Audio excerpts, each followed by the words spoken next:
St. Catherine. And as you see, the action has already started. My name is Orville Higgins, and I'll be with you over the 2 days. And good to be working with the illustrious Jerome Foster. Morning, Jerome. How are you doing? Good morning, Orville, and good morning to our viewers and listeners as well. I don't know about the introduction, but it's great to be here to watch the highest level of cricket in Jamaica, St. Catherine and Kingston Cricket Club going head to head. All right, so St. Catherine won the toss, and they've inserted Kingston, who have gotten off to a reasonable start. I'm being told by people close to Kingston that last week, this time, they were 11 for 3. They are now, 7 without loss. We'll get a look at the score in just a bit. The two batsmen are Romain Morris and Michael Powell, as you're seeing there. It's 6 without loss after 2. And the umpires are having a little quick meeting here. Jerome, what on earth could that be about? Based on what I've been seeing, there was an inquiry from Hakeem Fraser, the captain of Kingston Cricket Club, about the whereabouts of Kennard Lewis, who is named in the starting 11 but is not on the field. Apparently, the captain wasn't told why Lewis is not here as yet. So that's what the discourse is about, based on what I've seen or what I've heard since I've been here. All right, so here is the start of over number 3. And the batsman facing is Javon Buchanan. I did say Michael Powell, but Michael Powell is the bowler operating from the north stand end. Buchanan 3 from 6. And the two haven't had any real issues so far, Jerome. It has been a pretty steady start.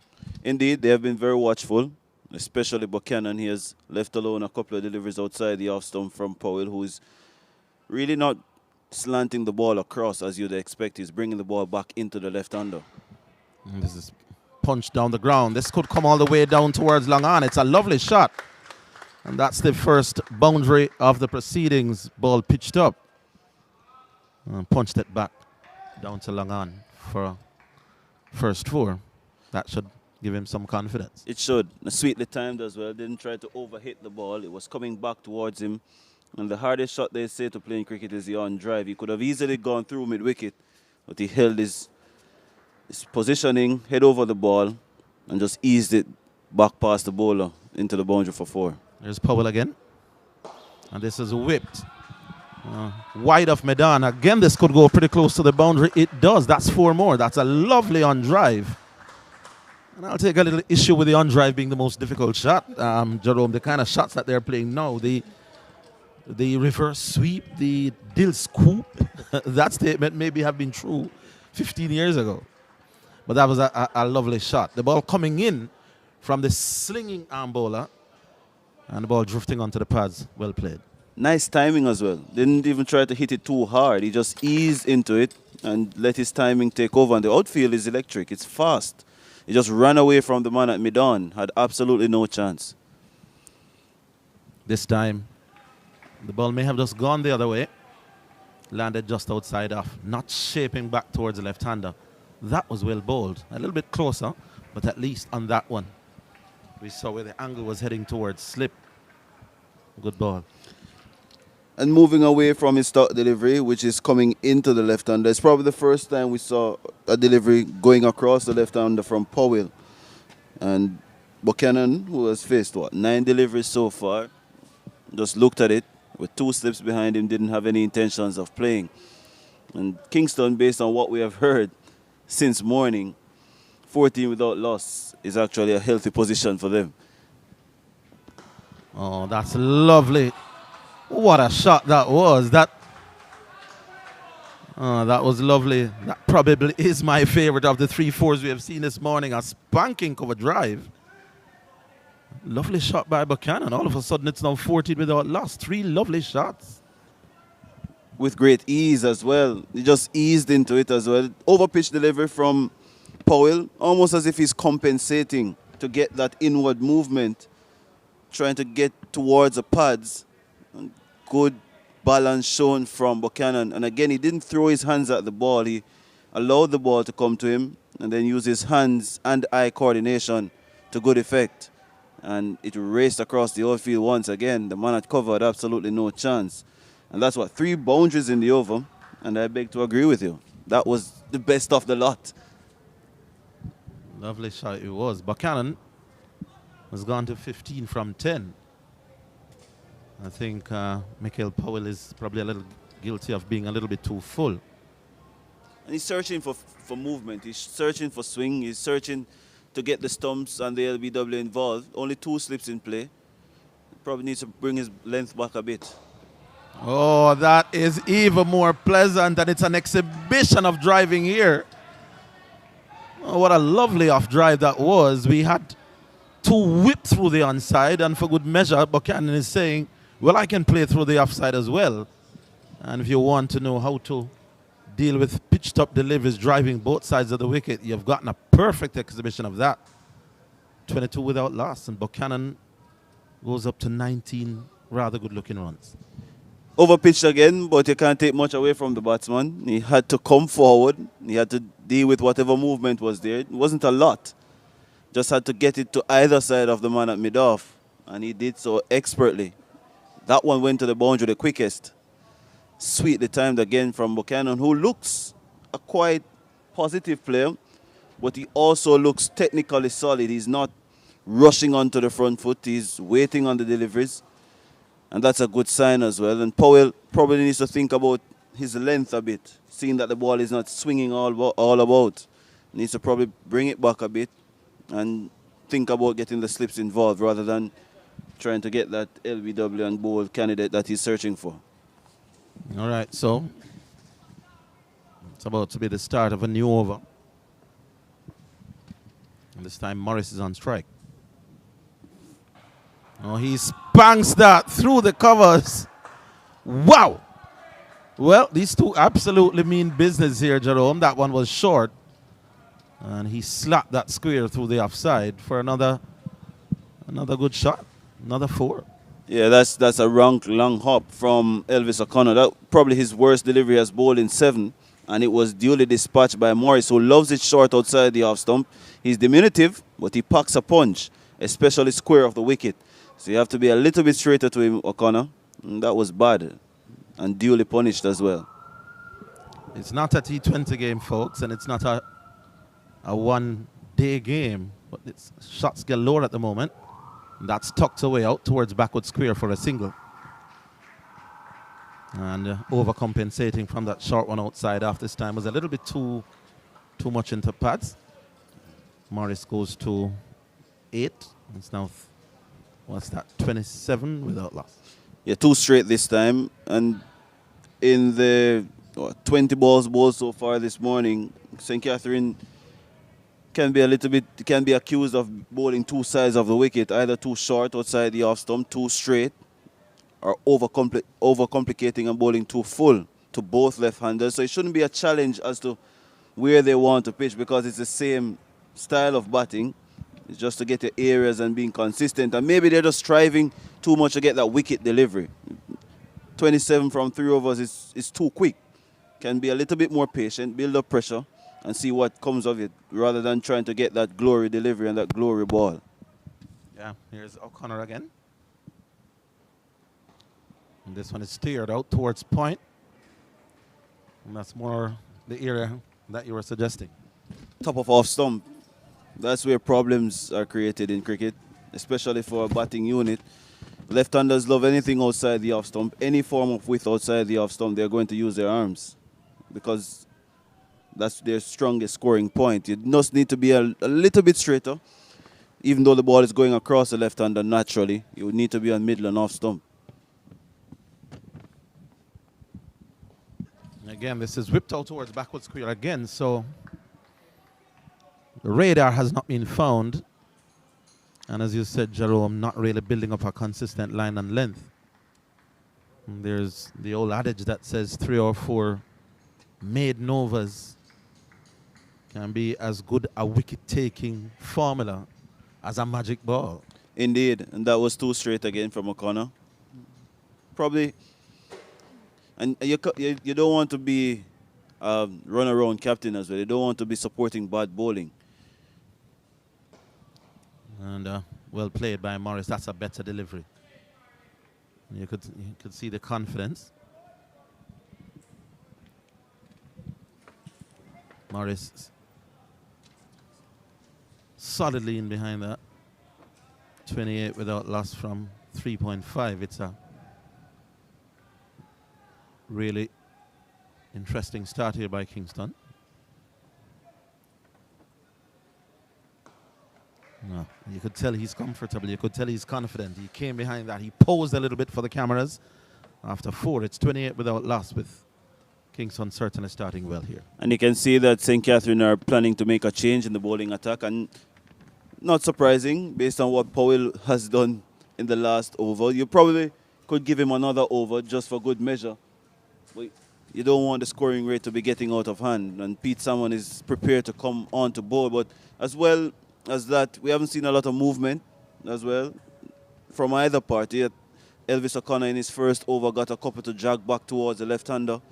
He moved a couple across, but it has been a quite placid surface so far. Might be that the St. Catherine bowlers are not doing enough. It's probably too early to call, but from the first 4 overs, it's been easy for the Kingston Cricket Club batters. We're going to see a change here, Jerome. Looks like the captain, he has seen enough. Looks to be Pete Salmon, who will be coming on after just 4 overs. The off spinner, who is really highly regarded here in the Jamaican space, will start from around the wicket. And his first delivery left well alone. And no surprises. Spin has played a dominant role in local cricket this year. Saw it in the semi-finals. That's driven up towards mid-off, but punched too hard to get the single. Buchanan doesn't look to want too many invitations to drive. Whenever the opportunity presents itself, he's on that front foot and punching up, but this time he's content to just drop this one out into the offside, no run. It's going to be a test of patience here with Pete Salmon and these left-handers. Normally goes very well to them. Yeah, steered square in the offside. And right away, he's right on the money. Not vicious spin enough yet, but his length has been spot on here from Salmon. Tends to get a lot of bounce as well from his height. That one's a little bit straighter, but the batsman was well and truly in control.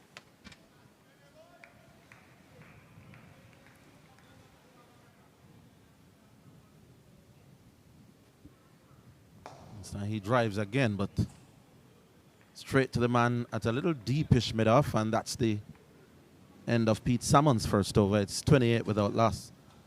His length and his line generally was quite good in his opening over. Indeed.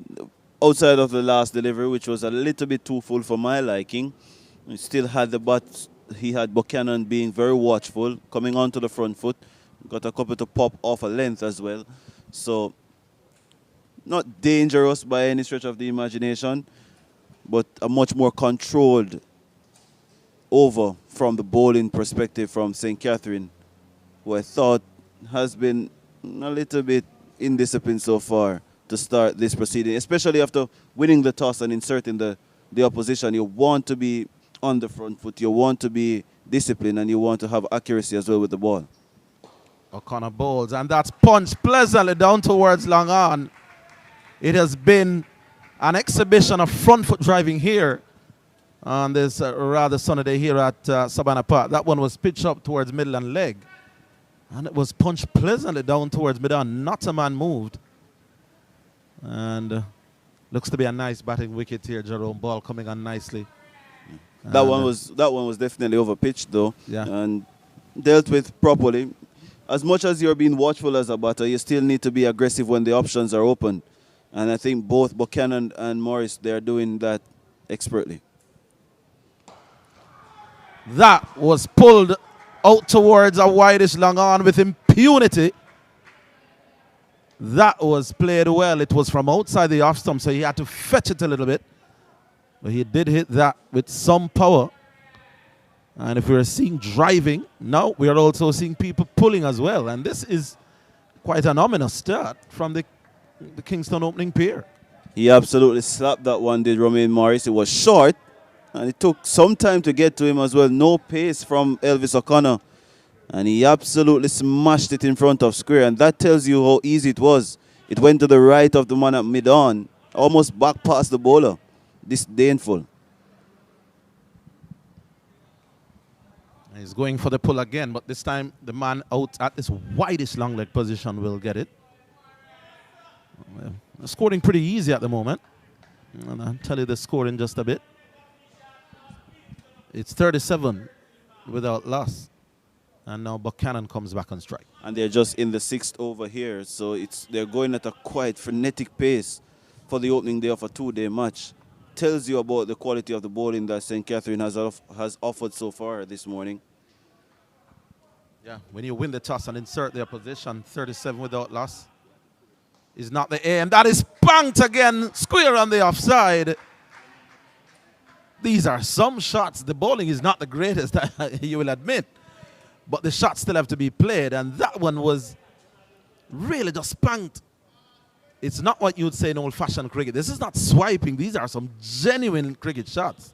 It's now 41, and the smattering of spectators here are being treated to some high-quality stroke play against what you'd have to say is some low-quality bowling. Yeah, ordinary bowling from Elvis O'Connor. Short, wide, no pace, and absolutely thrashed by Javon Buchanan, who's now showing his quality square of the wicket as well. He was driving well to start, and that one was too short, no pace, and you're really begging for bad treatment with such a delivery. And duly done by Javon Buchanan. What's happening here? It's more of instructions coming from Javor Royal. I think Javor Royal is slowing down the game as well. Yeah, he's known to be a man full of gamesmanship. He's quite the talker. And maybe just trying to break the rhythm of the batsman at the moment.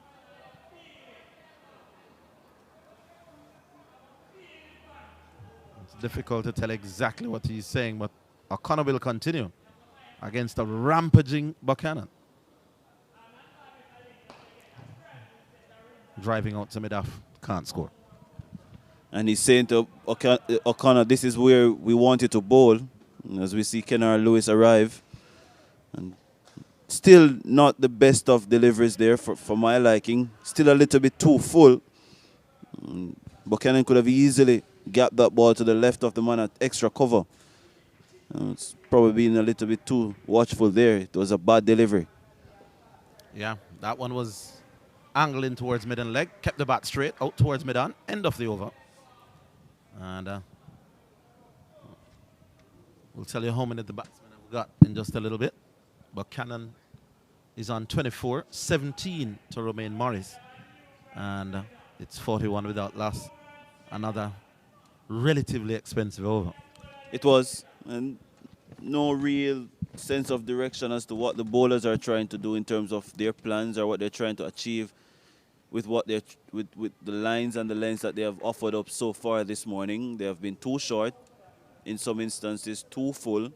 Then on the other hand, they have been too straight. So run scoring has become natural and easy for Kingston. They haven't been tested. They haven't been asked to worry about their patience or trust their defense. It's all about scoring runs. It's been way too easy. And one of the things that you can tell that the bowling has not been particularly great, you don't want opening batsmen to be scoring that freely on both sides of the wicket. I mean, it's all well and good if you bowl and a guy spanks you through extra cover or through covers. You say, well played. But they are conceding runs both sides, which tells you that the line isn't great. And except for Pete Salmon, who bowled a maiden in his first over, the rest of the bowling has been taken to the cleaners, really. Yeah. That's been ordinary. And you want to see better. You expect to see better, especially with the quality of the bowlers based on the statistics coming through before the final. You expect to see a higher level of performance, especially in the first hour. You can understand later on in the day when people tire a bit. But winning the toss and bowling, you have to be a lot better than what we have seen so far. Morris punches that one up to cover. Really can't score. It's 41 without loss. And Salmon continues from around the wicket. Bang on the money. Proper line, proper length. And I think this is where the real test comes for Kingston, when Royal gets the ball, and the operation with Pete Salmon as well. How much they can withstand the pressure, where their scoring areas going to come from. How long are they going to be able to sit back and wait for the bowlers to bowl bad deliveries and test their patience? I think that's where the game will be won here in the Senior Cup final. And it's not a replay if you're watching on screen. It's a carbon copy of what has been happening. He's bowled 10 deliveries so far, has Salmon. And virtually all of them met with a broad defensive bat. That was a cut shot straight towards point. They will do that to make what the commentator is saying, just to break up the monotony of what was happening before. So Salmon has managed to keep things quiet so far. And his second successive maiden. The batsman not able to score. Indeed. A couple of short deliveries. You want to be on the front foot. You want the batters to be on the front foot for majority of the over, and that's what Salmon did. He's varying his pace and trying his best to prize open a wicket here for St. Catherine CC after sending Kingston into bat. Kingston, they are running away at 41 without loss after 7 overs. And they're almost scoring at 6 runs per over. It's been a dominant performance from Javon Buchanan, who is 24, and Romain Morris, Jamaica Scorpions representative, let's not forget. He's on 17. I think he also played for the CCC as well, Morris. Yeah. So he's also a wicket keeper. Batted at 3 for Jamaica early on in the season. Ramal Lewis will take over from the North Stand end. Ramal Lewis, of course, a former West Indies youth captain. He's from the same neck of the woods as Romain Morris. Should be interesting to see. Went to the same high school. Went to the same high school. Should be interesting to see them operating against each other. They are from White House in Westmoreland. And it's going to be Buchanan, though, who is in strike. He's on 24. That's punched off the back foot. That could run away to the boundary. Didn't think that the fieldsman gave that the greatest of efforts. But that was a lovely shot through the offside again. And not the greatest feeling, but well played. 4 more. It's now, what's that, 45 without loss. I beg to differ. I thought Carlos Brown was trying his best to get there. He had absolutely no chance. It was racing away. He thought about a dive, and then he realized he was nowhere close to it, and he just gave up the chasing. Based on the pace of this outfield, he's not going to get there. All right, Lewis bowls, and that is steered square on the offside, no run. 45 without loss.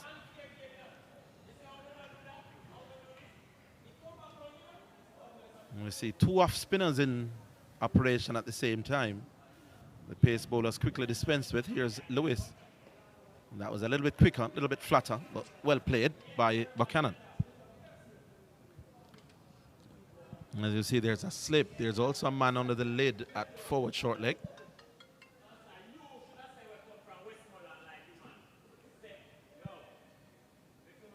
But has been an enterprising start. Here's Lewis again.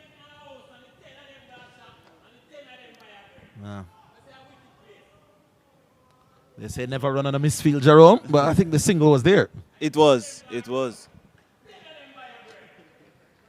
But being cautious, they're not in a frantic mood right now. They're in a very comfortable position. Here's Lewis again from around the wicket, and that's well played out towards that mid-on position. And no run. Ball not particularly spinning, is it? No. Haven't seen any seam movement. Hasn't seen any turn. No spin, No no deviation of the seam. wicket at all. Pitch coming on. Not sure it was the greatest decision to insert the opposition. But hindsight makes us all geniuses, doesn't it? It's 45 without loss after 8. I think Kingston will be grateful that they were inserted. It has been an awesome start for them. No real troubles, no chances, no real problems in terms of negating any swing movement, any of that. It has been quite comfortable for them. All right, so here is the bowling card. Michael Powell and Elvis O'Connor, only 2 overs each. And really wasn't doing much to trouble this, stem the tide of runs. And we see the 2 off spinners now in operation. Pete Salmon, who's bowled 2 maiden overs in a row, will start his 3rd over. And let's see what's the approach of the batsmen here. You don't get the feeling that they are going out to be aggressive. They've certainly taken advantage of the bad balls. That's driven out towards a squarish cover. But they're not going out to seek scoring shots, but they are saying if it's there, we'll certainly put bat to ball. Absolutely. It's been watchful, but they have also mixed their defensive attributes with their aggressive intent. And you have to be positive, and that's what they have done very, very well. Oh, Morris again drives up towards extra cover. And this is one of my pet peeves, Jerome. We have seen 4 different drives from between Buchanan and Morris that went dead to the fieldsman. They sent a hit back to the bowler and dropped. Oh, that was a drop catch, hit straight back to the bowler. And a bowler of Pete Salmon's experience and quality really should have hung on to that. And it stems from what you were saying in terms of hitting the bad deliveries or the scoring opportunities straight to the fielder. He got a little bit anxious when he saw that full delivery and was trying to go aerial. And luckily for him, Pete Salmon dropped it. But it stems from not getting a lot of scoring opportunities from Pete Salmon. It's going to test your patience and test your mental fortitude. Yeah, I was just saying that they hit 4 deliveries straight to extra cover, straight to mid-off. They haven't been able to score, and that is when batsmen make mistakes. There you go again. Ball pitched right up. The man at mid-off never had to move 5 yards or 3 yards. For the 3rd or 4th time, the ball is hit dead to him. And this is what separates the really good ones from the ones that have something to learn. Well, he's tired of punching to the fielders. He's saying, well, here's another option that was over the wide long off. That's 4. And it's almost a case of the batsman saying, I'm not going to hit to the fielder. I'm going to hit over them. That's now 45 without us. Not a bad delivery from Pete Salmon. It was on a length, but Morris almost throwing his hands. Everything went into that ball. Had enough of being patient with the off spinner. Got the outer half of the bat and got 4 runs. Not the most pleasant looking 4 runs, but it's welcome for his team. The first scoring opportunity from Pete Salmon's bowling as well. So can't be too disappointed. Will be very disappointed that he didn't take that return opportunity. Came at a good height. Was hit pretty hard, but he should have taken it. And it's seen that he's a first-class player as well. Indeed. Ramal Lewis will continue. I said Ramal Lewis, the former West Indies youth captain. 2014, a certain fellow called Jofra Archer should have been part of that squad. Didn't make that 2014 squad, and, well, you know the story around that. First delivery is played out towards mid-on, no run. Buchanan on strike. He's 28 from 28. So he's literally a runner ball at the moment, is Buchanan. Well played out towards extra cover. Yeah, picked up the length pretty early, was back early, realized it was short. And just to add with Ramon Lewis as well, he would have been a part of Guyana Harpy Eagles in their successful period in 4-day cricket where they won 5 straight. Didn't feature in a lot of matches, but he was one of their territorial players. punched out towards cover. Well, easy single. Naughty by the man there at cover. Really shouldn't have allowed that. It's now, well, it's 49 we have it. I heard some clapping, Jerome, as if they think there's a 50. No. It's 50? Oh, it's 50 up, but we're seeing 49 on that graphic there. Yeah. Now it is 50 without loss, and a great start by these two. In 9.3 overs. That's quick. That's almost 5.5 runs per over. Going at a great rate here, Kingston. And Lewis bowls, and this is punched up towards that man at extra cover again. Yeah. And both the pair must be thinking about getting first to launch unscathed and then thinking about personal milestones, because this pitch looks like a blinder. Morris steers that to the man patrolling in the deep. Another easy single. 51 now without loss. And it's an in-out field so far for Ramal Lewis, in contrast to what Pete Salmon has. No feelers outside the 30-yard circle for Salmon, but whenever Lewis is bowling, he has long off, extra cover, and deep backward square out. This is driven. Again, that man at extra cover. I would have allowed another run. I think he could have prevented, but the batting side will not complain. It's 52 without loss. After 10? After 10, that's by my not so great mathematics, that's 5.2 and over, which is a little bit too quick for the fielding side, especially when you insert the opposition. Definitely. And the fielder at extra cover is Kenara Lewis, who came late, might be not up to much pace, but has to do better. A couple of balls going straight to him that he could have easily just been a little bit more agile too. And just not doing the basics, not getting his body behind the ball, taking his eyes off the ball, and gifting runs to what has been poor bowling so far. Here's Salmon again, and that is another delivery that's played. Now they have brought in a man under the bat at Silimidaf, which is a good captaincy, I think. The batsmen are just prodding forward for the moment, and some extra pressure brought in close on the offside now. And aggressively thrown back. I like the man at Silimidaf, Jerome. It tells the batsman you're not just going to lunge forward. Yeah, he was at short leg previously, but because there's not been a lot of movement as well, you'd expect the ball to be drifting in. He didn't come into play. It made it very easy for Buchanan and Morris to just prod forward and stop everything in front of them. Now they have to be a little bit more mindful of what might happen should they not swallow the bounce. That's hit out towards cover. That's a lovely shot. And that is what I was talking about, Jerome Foster, the ability to pick gaps. He did that to perfection, did Buchanan. And that raced out towards wide long off for 4. We've seen some lovely driving here. That one was as good as any of them. That was beautiful, actually. It was hit with so much power. Kenara Lewis, who is about 15 yards from the bat, had absolutely no chance to get to that ball. It went to his left. Mikhail Powell at mid-off didn't even have a chance to move to his right in any form of time to cut it off. It was hit that hard.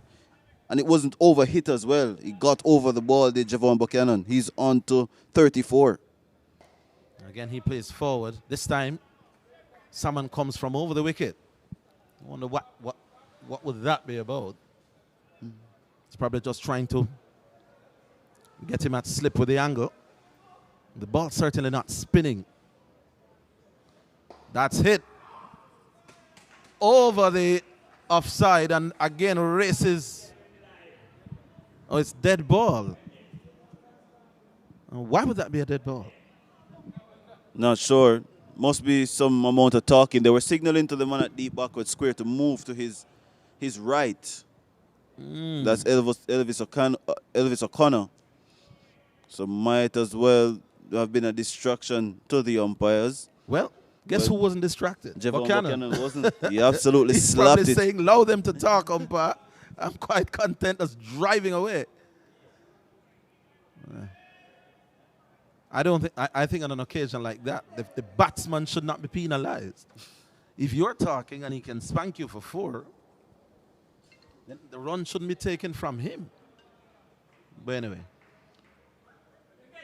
Salmon from over the wicket again. This time driven up towards mid-on. No run. A better end to the over from Pete Salmon. Bowling a little bit too quickly for my liking as well. Needs to vary his pace, take a little bit of pace off to get the batsman forward. Try to see what is on offer in this surface. Not much. But you still want to see if there's any grip, any turn, anything that can help or give you that magic moment to get rid of either of these batters. They have looked in superb touch so far this morning. Javon Buchanan is on 33 and Romain Morris is on 22. But not much on offer for the bowlers and for the fielding team who decided to field. Let's not forget, you'd expect to have at least a scalp or 2 in the first over. They had the opportunity when Morris hit back at Pete Salmon, who didn't take the catch. Ramal Lewis continues. And that's a bad delivery. And again, not the greatest feeling from the man at that cover. That wasn't Lewis, was he? That was Royal. That was Royal. And the feeling, certainly the ground feeling, hasn't been all that great. There has been a drop catch as well. So you win the toss. You put in the opposition. The bowling has been all over the place. The feeling has been great. It's one-way traffic at the moment. Kingston 57 without loss. And not a lot of chirping either. The shoulders have dropped. It's almost as if they're waiting for something to happen. Easy as you like. Punched up towards cover again. This time from Buchanan. He's on 34. Morris at the other end on 23. These two left-handers are certainly making hay while the sun is shining here at Sabina Park. Quicker, flatter, drifting in towards the pads, well played. Yeah. A lot of vacant areas in the onside. It's a 6-3 field. Could have just turned that one into the vacant forward square position, Buchanan. And the thing I'm admiring about these two, Jerome, I mentioned before, you would look at a score like this, 57 from 11.4. Just take this delivery. And you might say that the batsmen are setting out to be ultra aggressive. It's not that at all. Yeah. They have executed proper cricketing shots when the opportunities present themselves. But to the good balls, they have been resolute in defense. That one was hit like that through the offside. Lovely shot once more. And they've taken advantage of every bad delivery. And they have been rock solid in defense and every good delivery. That's a beautiful shot. That's a beautiful shot. No man moved. There are 2 men in cover region about 10 yards apart. That's Pete Salmon and Javor Royal, and neither of them looked at the ball. They just looked at each other. And the man had extra cover on the boundary, had to retrieve the ball from the boundary. 61 without loss. Pete Salmon being the most economical. None for 21. His econ 4.2. Ramal Lewis, he's just gone for 12. Elvis O'Connor, 2 overs for 8. No wickets, obviously. And Michael Powell was expensive. 20 runs. Jerome is trying to say something here. Okay. All right.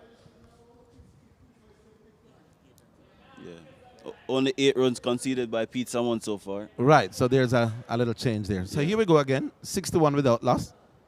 And it's Salmon who will continue. Yeah.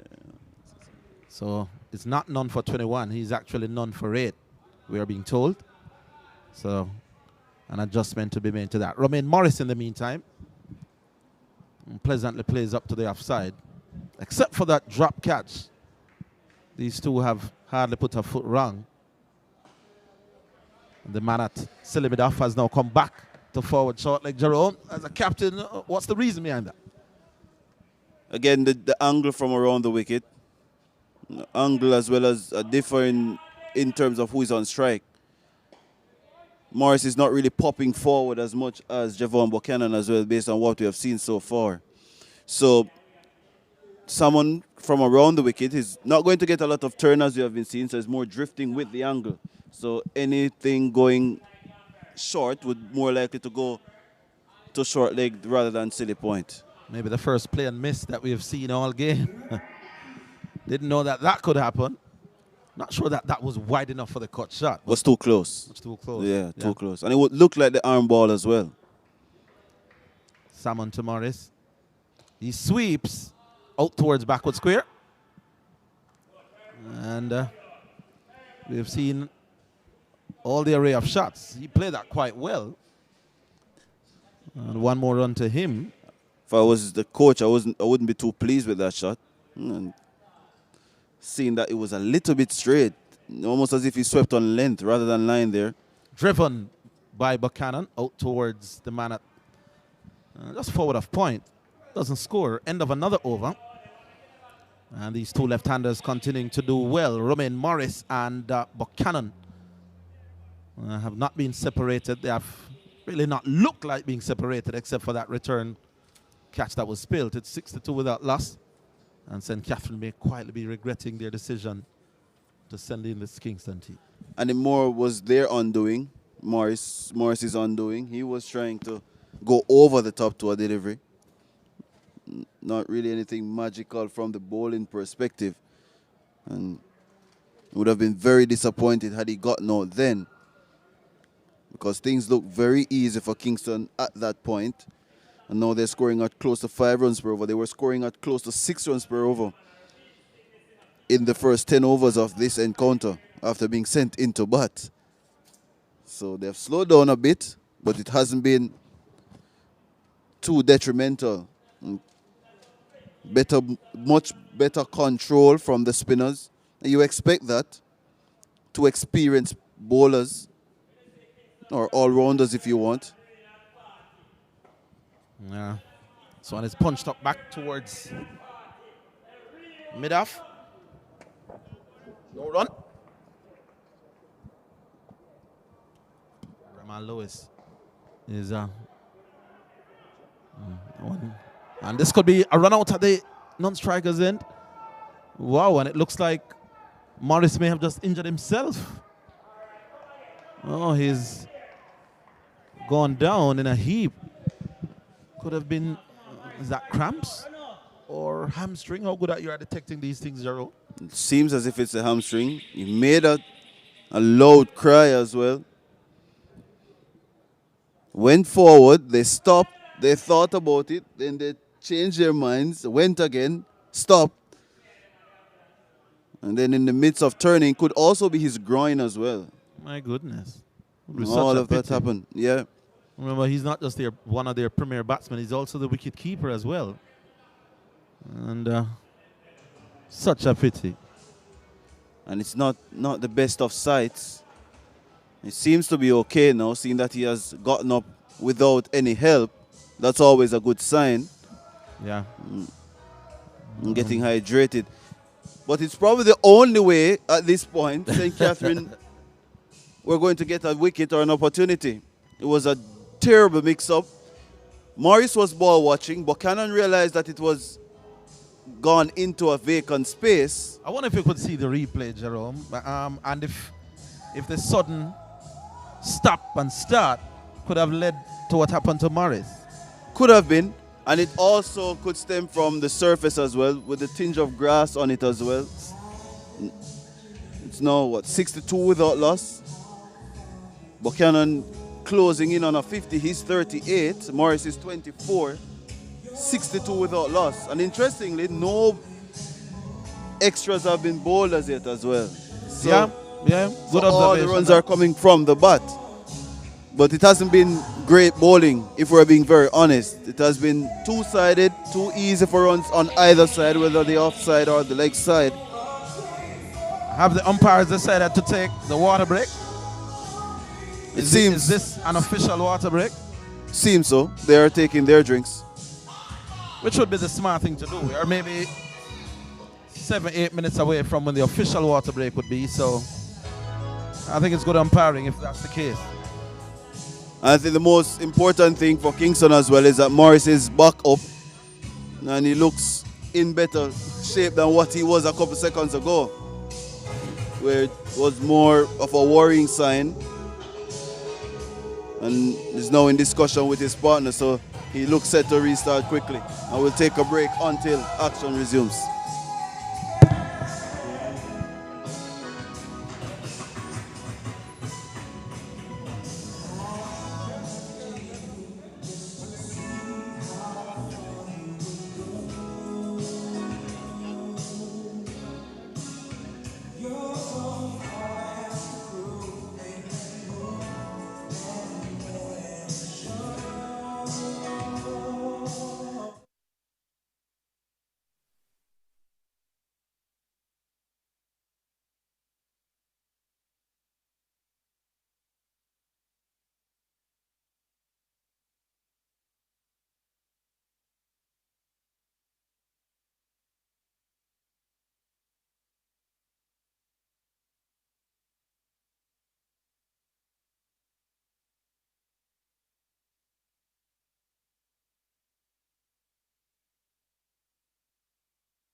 Jerome Foster in a short bit. And Lewis will be continuing from the Cornwall end, bowling to the left-hander, Morris. Just looking at the field, forward short leg, a slip. The cover cordon, though, is no mid-off or short mid-off. Backward a point. Extra cover. The off-spinner, Lewis, to Morris. Going back and playing the ball back down the track. Well, the reason I mentioned earlier about the doctors, they stayed from about 600 yards and diagnosed what was wrong with Morris. They're incredible. So some say it was a hamstring. Some said it was a groin. Maybe it wasn't any of what they mentioned. Lewis continuing. Bowling to Morris. String somewhat on the leg side and a forward short leg. Getting in some practice, though, but the batsmen, they cross for one. One more run to the total. 63 on the board. St. Catherine winning the toss and electing to field. And many persons may say they enter this match as favorites over Kingston. It's not played on paper. You have to play the game. Lewis, a bowling to Buchanan. Flighty delivery defensively. Playing very watchful is Buchanan. And for another over. Score stands at 63 without loss. Buchanan on 38.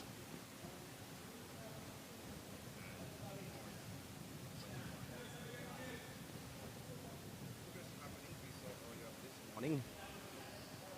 Morris, both batsmen unleashing some pleasant drives through the covers. Pete Salmon will be continuing from the Michael Holding end in front of the George Headley stand. Not much changes in the field, though. Forward short leg, one slip backward a point. Extra cover, cover. There's a mid-off. There's no long off. There's a long on. And the mid-wicket. Salmon bowling to the left-hander, Morris. They go through for a quick single and achieve the feat. So one more run to the total. 64 on the board. Good performance so far from Kingston. And the supporters are hoping that they don't lose a wicket before lunch. But I will say nothing more. And give you the commentator's curse. Salmon bowling to Buchanan, covering up, playing the ball back down the track.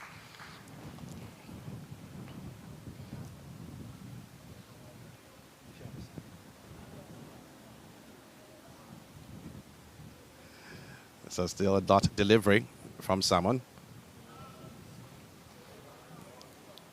going around, changing direction. Salmon making some adjustments in the field. Mid-wicket has been taken out. Are they padding the offside field, though? A sweeper is going on the boundary. So looking at the offside field, 6. Wow. So you know what delivery will be bowled by Salmon. Flighted delivery. Playing the ball back down the track. Buchanan been very watchful from the deliveries from Salmon. Not much turn, though. Salmon once again bowling to Buchanan. Flighted this time outside the off stump. You expect that delivery, though, to be honest, with a packed offside field. You expect to be bowling about middle and off, turning away from the left-hander. Outside the off stump. Expected from Buchanan. He knows that's what Salmon is up to, trying to lure him to go outside the off stump, for him to drive. But he's not flighting them, giving them that drive. No, it's flighted. This time in middle and leg, hitting the outer half of the bat, going on the offside. Good over from Pete Salmon. The score stands at 64 without loss. Buchanan on 38, Morris on 26. Kingston been sent into bat. 64 on the board. Lewis will be continuing from the Courtney Walsh end. You hope that more patrons will come down to watch this final. Semi-finals were exciting last week.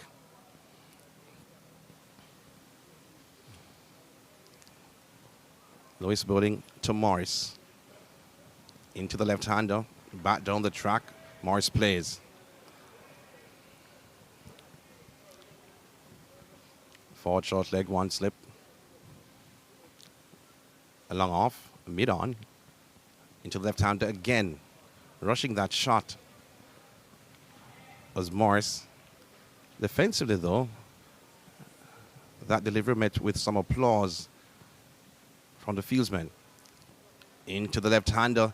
A little bit of turn, though, into the left-hander. Hitting the inner half of the bat. Finding the man at forward short leg. Lewis once again. Flighty delivery. Driving. And the umpire, looks to be Christopher Wright, had to do some dandy shandy. It went right through the fielder, though. At long off, he came across to his left. I thought he'd have picked it up because it slowed down somewhat. Hit Lewis' hands, hit the stumps, and went down the ground where the fielder came across and could not prevent the boundary. 4 more runs to the total. Sloppy fielding. Morris gaining another boundary.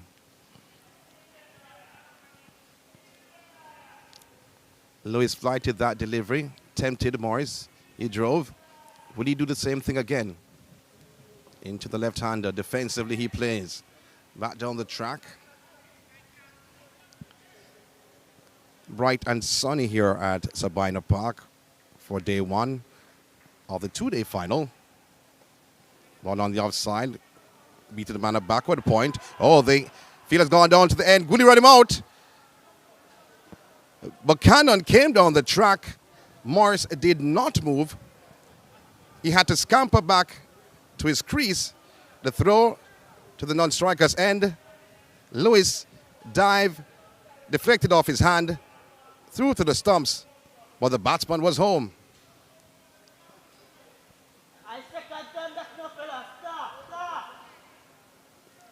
The batsman was home. Wow, live to fight another day. That signals the end of another over. Score stands at 6-8 without a loss. Buchanan will be facing up to the bowling of Pete Salmon from the Michael Holding end. Not much change in the field. Forward short leg, a slip, backward point. The sweeper still on the boundary. There's a mid-off, mid-on, No mid-wicket. Shot with that delivery outside the off stump. And that's a line by Pete Salmon. And with 6 persons on the offside, you expect someone to keep the ball outside the off stump to the left-hander Buchanan. Salmon once more flighted outside the off stump, cutting. Well, the sweeper is on the boundary. They only go through for 1. 1 more run to the total. 1 more run off the bat of Buchanan.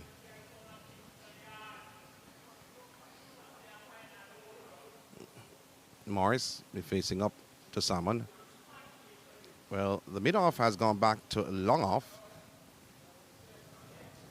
And so too for the mid-on. Flight to delivery to the left-hander. Defensively he plays. That's Morris.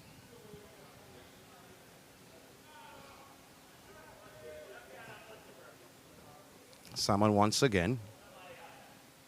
Flighted. Hitting the outer half of the bat. Man at backward point. Scampers off. They go through for 1. Think of a second. No, says the spectator in the ground. More so than the fieldmen who looked undecided. But in the end, they chose to run 1. So 1 more run to the total. Stands at 70 without loss. Buchanan will be facing up to Salmon. Outside the off stump. That is a ploy by Pete Salmon and his captain. Salmon once again to Buchanan.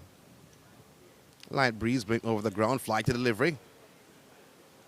Punch the ball back down the ground. Fielded by the bowler, Salmon, end of another over. Score trickling along.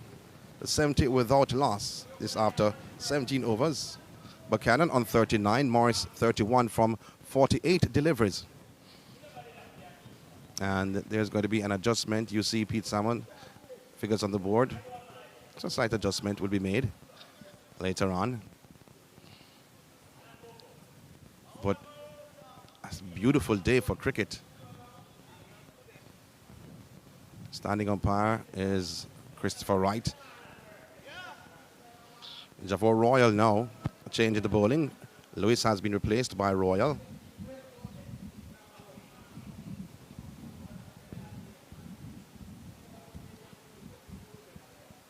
The square leg umpire is Colin Bygrave.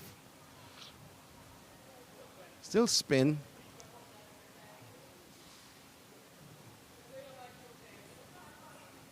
More known for his batting more than his bowling. Not much changing in the field.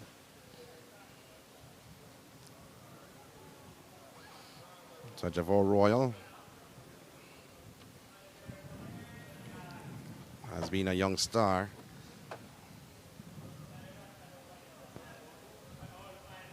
For some time now. Not that young anymore. Royal bowling to Morris. Oh, Morris played beautifully. Man at long on, coming off the boundary. Go through for 1. 1 is all they get. Score 71 without loss. Morris on 32. He's at the non-striker's end. Buchanan will be facing up to the bowling of Royal. So the long off and long on has now become mid off and mid on. To Buchanan. So they're attempting Buchanan to go over the top. Royal. Buchanan defensively. Buchanan outside the off stump. He has to be watchful though. That delivery kept a bit low from Royal.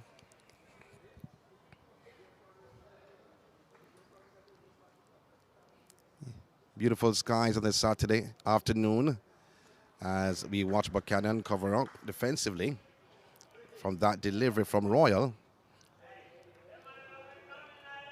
Has been all Kingston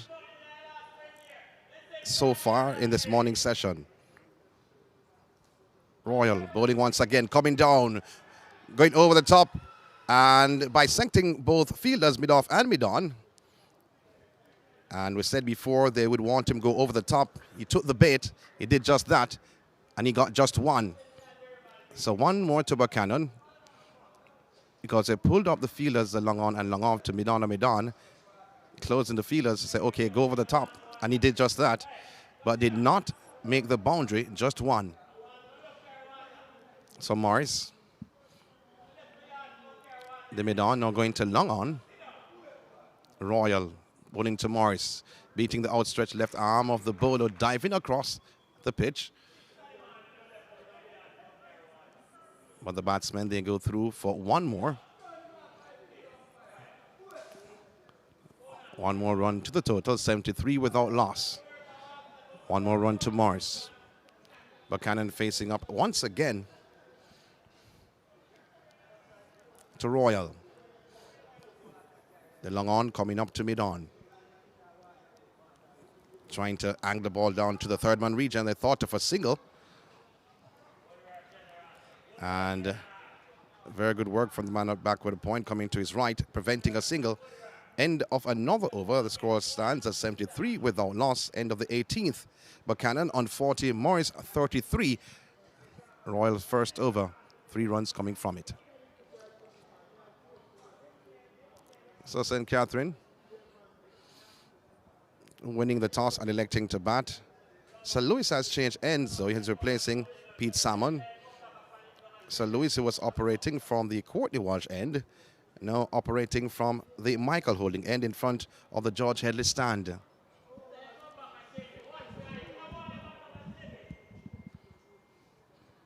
He'll be bowling to Morris.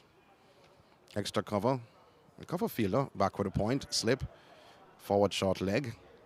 Man behind square. There is a mid-on and a long off. Not to forget the sweeper. Bowling to the left hand. Oh, beautiful fielding.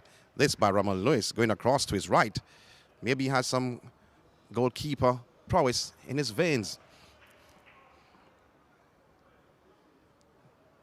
Bowling to Morris once again. Into the left-hander. Quicker delivery. Played on the offside. So the score stands at 73 without loss. Slip had moved. Noyes has gone back. Lewis bowling to the left-hander once again. That's Morris. Back with a point coming into play. So that's a change in the fielders, not a change in the field. Backward point, extra cover. There's a sweeper. Long off. Lewis. Bowling to Morris. Into the left-hander, going across. Point to the ball on the offside. Into the ground, though.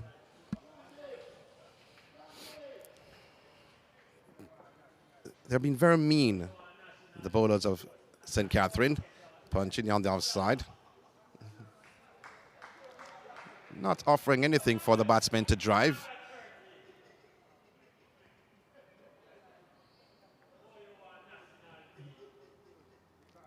And I don't think Buchanan and Morris likes that.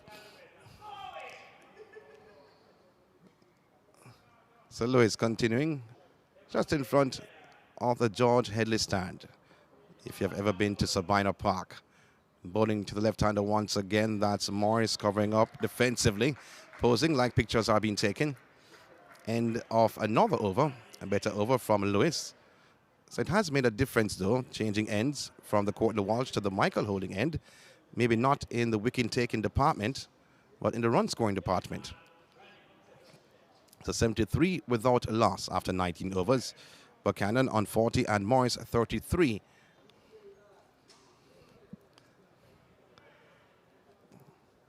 And Royal will be continuing from the Courtney Walsh end. We're checking to see if any adjustments will be made in the field. I haven't seen much, though, to be honest. A slip, forward short leg, mid-wicket. Man just behind square, backward a point, cover. But there's no extra cover. There's a mid-on, or a mid-off, pardon me, and long on.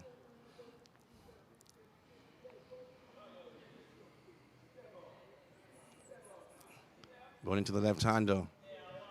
Buchanan playing the ball on the onside. That's Royal continuing from the Courtney Walsh end. the sun all out in its glory on this Saturday morning. Royal flighted a little, just a bit. And Buchanan being very watchful. Not much turn, though, from Royal. Bowling to Buchanan once again. Outside the off-stump edge. He's gone. He's gone. Caught at first slip. Outside the off-stump. That has been deployed somewhat. Ramal Lewis taking the catch at first slip. And St. Catherine getting their first wicket. And celebrations all around.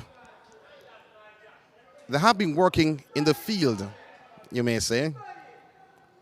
But certainly, a deserved wicket from the last couple of overs. They have been mean somewhat. That St. Catherine bowlers, not giving them any room at all to drive what we've been seeing from them. Buchanan goes. Tell you the new batsman.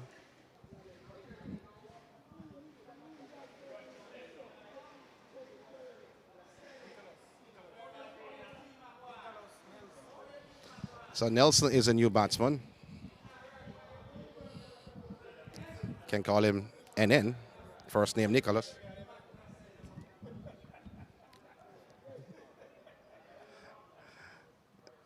It's a very good ball by Royal outside the off stump. Coming forward, prodding though, was Buchanan.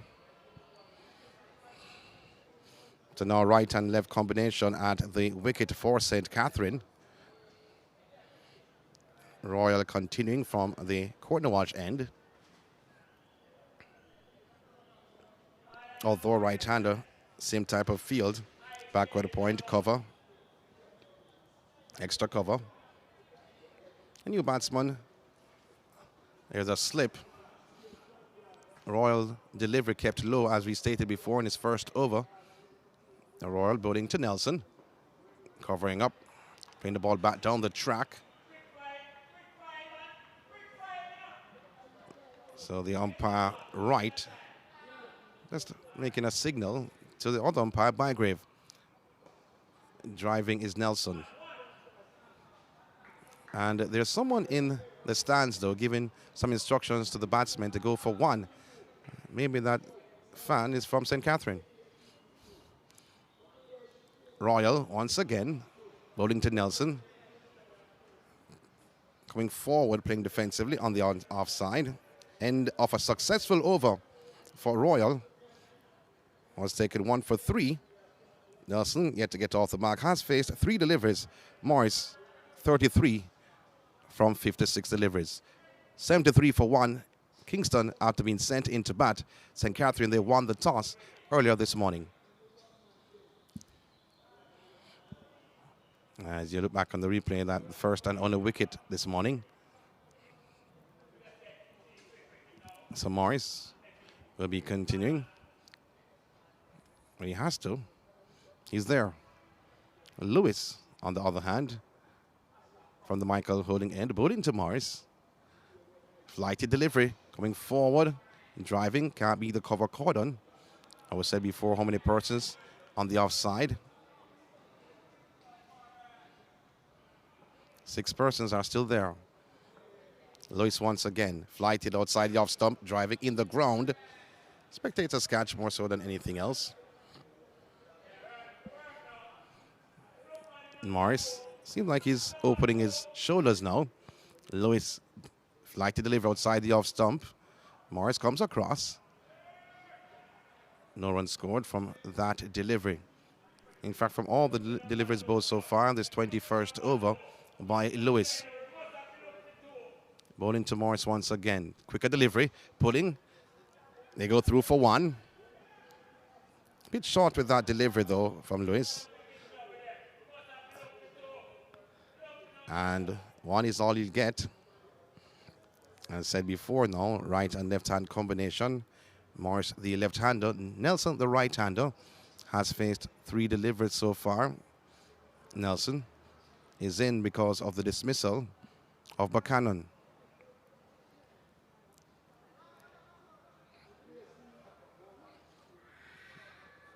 The mid-on has now moved to long on. There is a mid-off, though. Lewis bowling to the new batsman, flighted. It popped up, and they're appealing for a catch. I thought he hit the pad, though. No, says umpire Brian.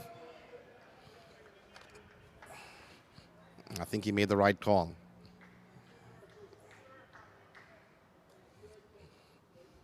Lewis bowling to Nelson. Nelson hard pounding from that delivery. Flighted delivery. Defensively, back up the track. Faced the last two delivery from the 21st over.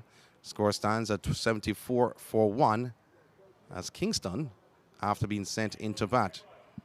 Nelson has faced 5 deliveries, yet to get off the mark, while Romain Morris, 34.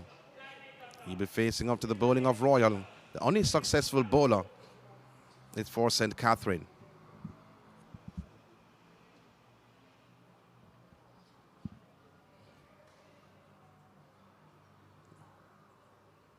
Slip, forward short leg.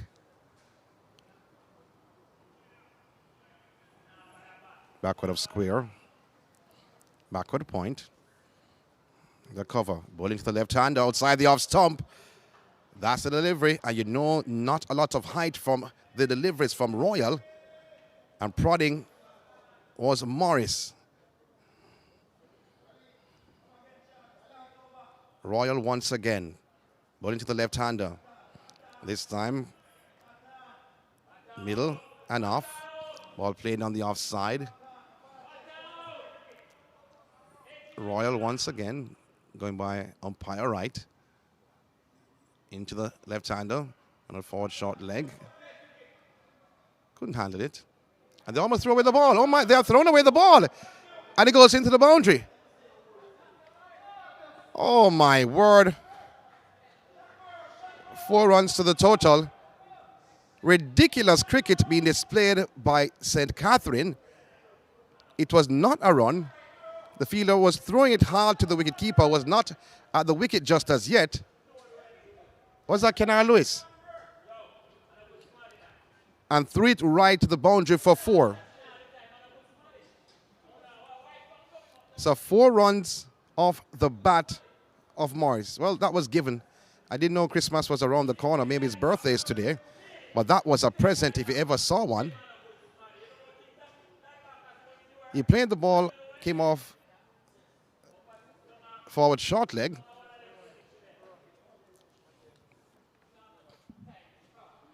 Wow. Royal must be feeling upset over his fielders. That was poor. That was poor.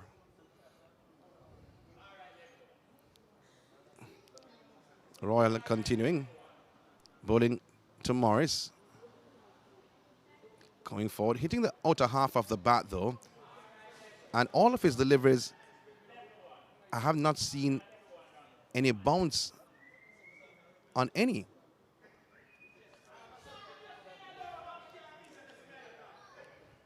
Royal once again. Bowling to Morris. Coming forward defensively, playing the ball on the onside. Signals an end of an over, the 22nd to be exact. 78 for 1. That's Kingston after being sent into bat. After St. Catherine, they won the toss in this epic final being played at Sabina Park in the bright sun.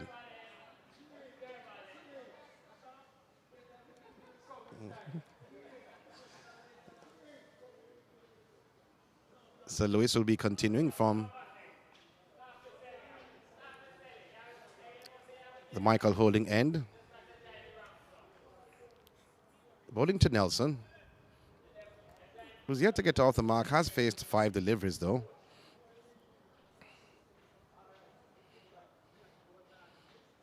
Flighted delivery, played on the onside. Mid-wicket, the form of Salmon moving to his right. No run scored from that delivery. Lewis will be continuing. Nelson, watchful, defensively. Some movement in the flight of that delivery. Lewis once again, flight in delivery. Trying to beat the offside field. No run scored. We see one John Crow flying over the ground here. You can't see it on your screen though. Circling the area. Lewis Nelson feeling for that delivery. Pitched outside the off stump. Coming forward half-hearted though. And playing the ball on the offside. What we saw of St. Catherine earlier on with 6 fielders, the offside. We're not seeing that now, only 4. To the right-hander. Lewis once again. Outside the off stump, turning into the right-hander. Slight turn there with that delivery from Lewis. And 95% of his deliveries are bang on target, Lewis, from his changed ends. Bowling once again, flighted and driving, but only to find the man at mid-off. That's Morris. End of another over and end of a maiden. Nicholas Nelson yet to get off the mark. Has faced 11 deliveries. Score still stands at 78 for 1. Morris, he's on 38 from 66 deliveries he has faced. Royal will be continuing from the Courtney Walsh end. Forward short leg, 1 slip. Man behind square, backward point. Cover, mid-off. Long on, sweeping, straying on the leg side. Runs into the fine leg boundary for 4. 4 runs off the bat of Morris. And the total now moving to 82 for 1. So straying with that delivery was Royal. And moving swiftly was Morris, sweeping elegantly.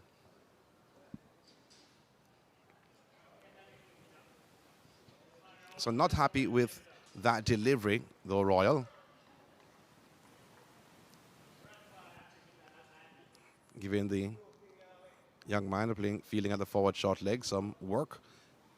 Straying somewhat on the legs once again, turning. They go through for 1.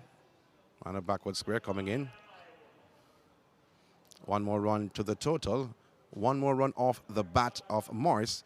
83 runs on the board, 83 for 1. Morris has gone on to 43. Nelson yet to get off the mark.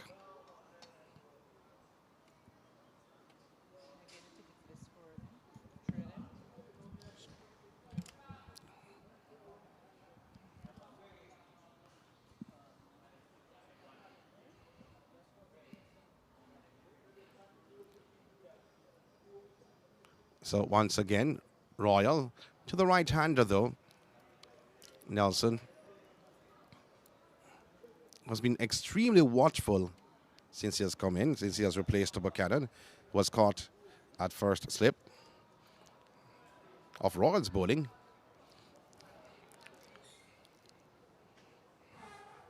And once again, Royal punching through the offside. And he's off the mark finally after facing 12 deliveries. They go through for 1. They come back for the second. 2 runs off the bat of Nelson. He's off the mark. And the score sticks on to 85 for 1. So there's some applause going out, though, like he reached a half century. But he just came off the mark. Royal once again, bowling to Nelson. Forward defensively. As Royal looked up to the heavens. As he thought that was close. Maybe the only one on the field. 85 for 1. Royal once again from the Courtney Walsh end to Nelson. He's gone. Caught at first slip. The second wicket to Royal. Ball pitched outside the off stump. Flirting with a delivery. And Nelson, who has been there for 14 or 15 deliveries, is gone back to the pavilion. He has made 2. Kingston losing their second wicket on 85.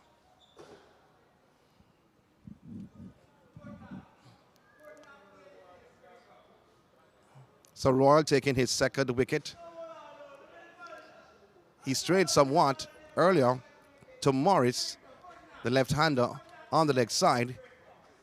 He has bowled controlled though, and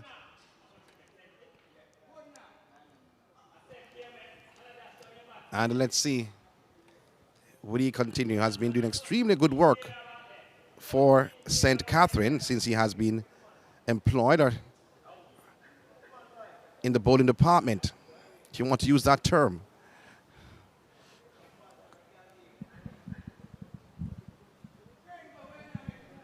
So the new batsman, Morant is a new batsman.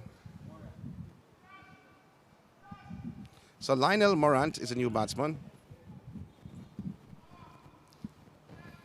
replacing Nelson, as Kingston, after being sent into bat, have lost 2 wickets.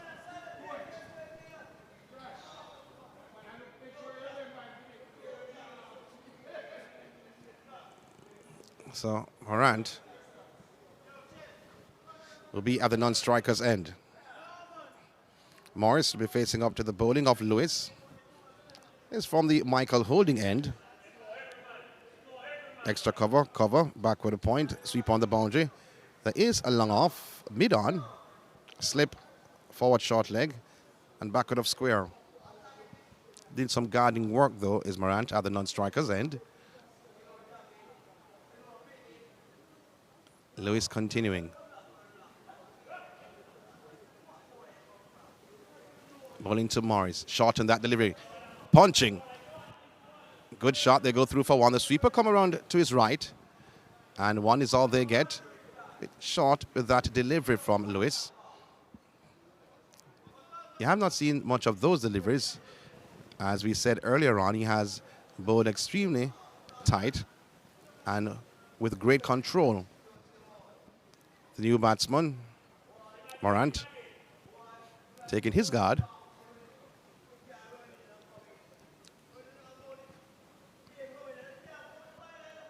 Field has not changed, but the sweeper has come in. That's the only change per se. The 6 on the offside. New batsman. Played the ball backward point region. No runs scored. Trying to open the face of the bat was Morant. Lewis will be continuing. Standing beside umpire Brian. Pulling to the left-hander once again, Morant. Playing the ball on the offside, fielded by Lewis. It's moving to his right. So you have a lot of coaches in the grandstand giving instructions all around. Lewis bowling to Morant once again. Flighty delivery. Punching all on the ground, though. Was tempted. His eyes were lit when he saw that delivery from Lewis. Slimmed off. Bowling to the right-hander, left-hander, pardon me, once again. And moving from short leg to Slimmed. Putting him under a bit of pressure, more pressure. Lewis once again to Morant, flighted, tempting for him to drive end of another over. 86-4-2. After being sent into bat this morning, St. Catherine, they won the toss. Jerome Foster, Dr. Foster, is in the house. Special good morning to you, Dr. Foster. I don't know where that comes from. Good morning to you as No, well. no, I was speaking earlier on about you and Mr. Higgins. You're giving some diagnosis from 200 yards out. My eyes are probably that good. I don't know. I don't think you were correct. Hamstring, groin. Why, I would like to go to your office. Royal bowling to the left-hander Morris, turn the ball on the onside. They go through for 1. Only successful bowler so far, Royal, taking 2 wickets in this innings. So where did you get your degree, though? No, the doctor degree. No, I don't have any. You don't have I'm any just medical? watching Royal bowl. Okay. And he has created a lot of pressure. He has been consistent. He has tested the batters, especially the left-handers. Created some form of uncertainty outside the off-stump, and he's getting help with the wind that is blowing across. So he's allowed to drift the deliveries as well. So that's why he has nicked off 1 already. And it's causing problem to Morant and Morris so far. Well, Morant facing up And punching the ball on the onside. But if you watch most of his deliveries, though, have been keeping low. And you've seen Lewis, you've seen Pete, Salmon. Those deliveries having some bounce, but Royal's delivery have been keeping low. A lower arm. Was a lot quicker as well. Outside the off stump, punching is Morant through. Can't be the cover cordon. Not much persons in the cover field from what we saw earlier on when we had 6 on the offside. Royal once again from the Courtney Walsh end. Bowling to Morant. Defensively, playing on the onside. Any surprise that he's a successful bowler so far? Not at all. Royal, that had a bit of bounce in it, and that's a rare delivery from Royal, because we have been speaking about his deliveries keeping low. Morant coming across, being extremely watchful. Royal again outside the off stump, driving, and brilliantly done this by Morant, and it cruises into the boundary for 4. Well timed, good execution from the left-hander. And that's his first boundary. 10 deliveries it took him. It was over pitch from Royal. He got onto the front foot. He got close to the pitch of the delivery. The man at extra cover tried, mid-off, did his best as well, but just couldn't get there. And it shows that once you get close to the pitch of the ball and you follow through with your hands, everything else takes care of itself. So that's a good sign that Morant, he looks a very positive player, I might add. He has only faced 10 deliveries, but he has looked as if he's in control. He's looking to be positive. He's looking to score. Might not be the best thing seeing that lunch is close by, but it's a sign of positivity, which is what teams are not, bowling teams don't really like. They don't like batsmen coming towards them, and especially with quick wickets. Kingston had a very good start and then quick wickets, but Morant is trying to put back the pressure on St. Catherine CC. Morris facing that delivery from Lewis as punching the ball in the offside. And I'm agreeing with you wholeheartedly there. Lewis continuing from the Michael Holding end. And Morris is in a driving mood though. Morris, and you're offering him to drive. He has flighted some deliveries, Lewis. And playing the ball back down the track.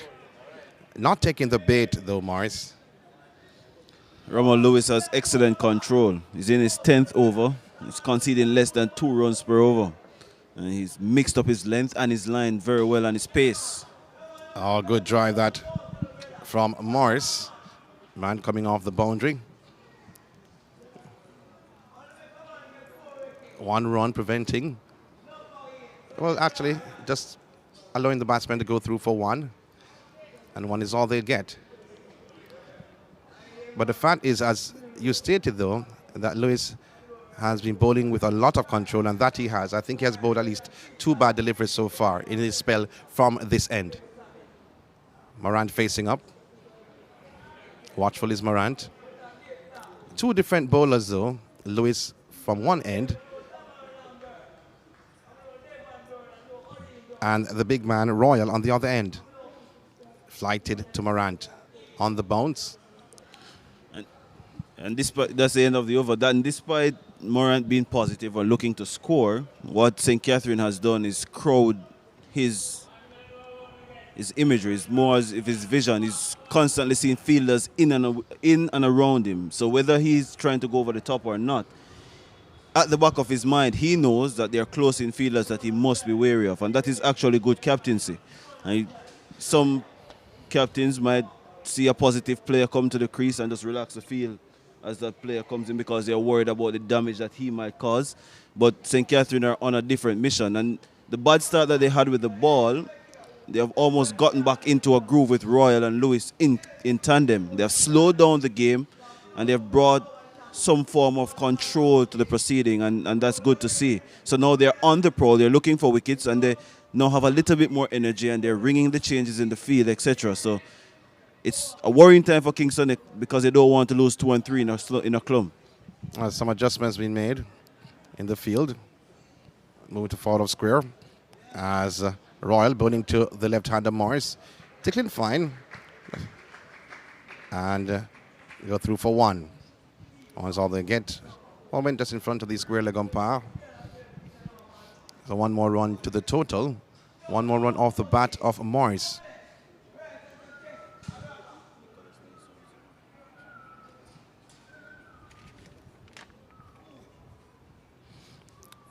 Royal bowling to Morant. Offside.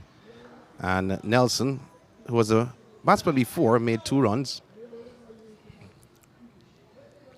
Thus contributing 2 to the total. Morant has doubled his score. Yeah. It looked as if he was in too much of a hurry. A couple of dot deliveries bowled to him, and he wasn't able to feel the ball and the bat, and he just got a little bit anxious. Royal bowling once again to Morant. Being very watchful is Morant. Has brought in the slip fielder more, not once but twice, in the 2 wickets he have taken so far. Into the left-hander is Royal. And with Royal, he's bowling a little slow to Morant because he knows with long on and deep backward square out, he'll be tempted to go aerially. Well, driving is Morant. And only to find the man at mid-off, deep mid-off. Is Royal once again. Bowling to Morant. Watchful though, because he can make some of those deliveries turn from the left-hander, which we have seen not once but twice, getting those 2 wickets so far in this innings. End of another over, 93 for 2. That's Kingston after being sent into bat. St. Catherine, they won the toss earlier this morning.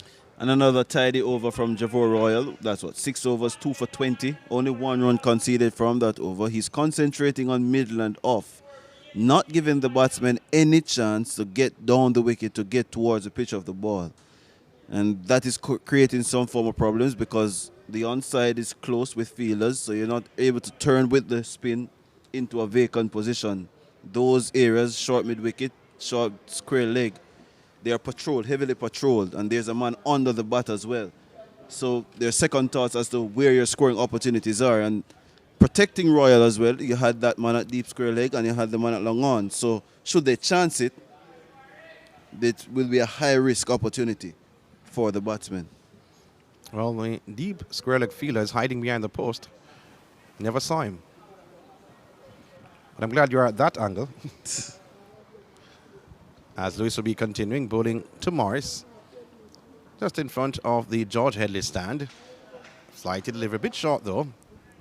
But punching is Morris. Can't score from that delivery.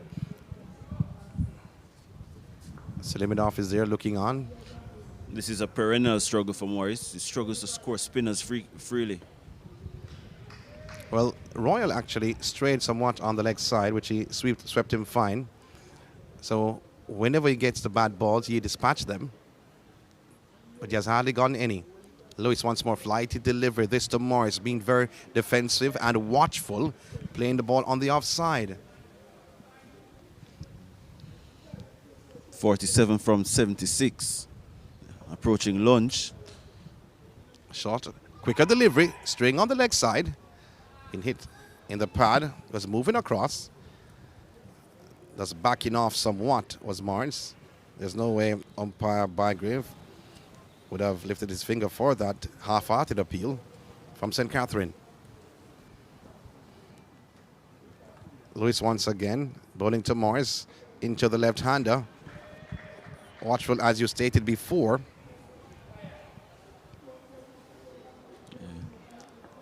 Don't want to lose a third now, especially after the start that they created. Well, seems like he's playing for lunch, though. You have mentioned lunch twice. I have no idea what time it is. Well, I know my stint started at 11:30, so I've been here for some time now. It must be approaching to half an hour. So Well, it does say something about you, though. I'm not going to tease you anymore.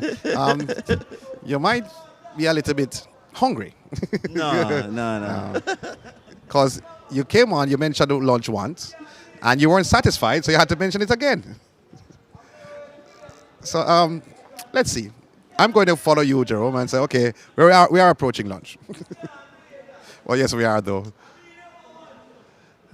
As you see Royal continuing from the Courtney Walsh end, bowling to Morant. Now, Silimadov has moved to forward short leg. That's a move to Morant.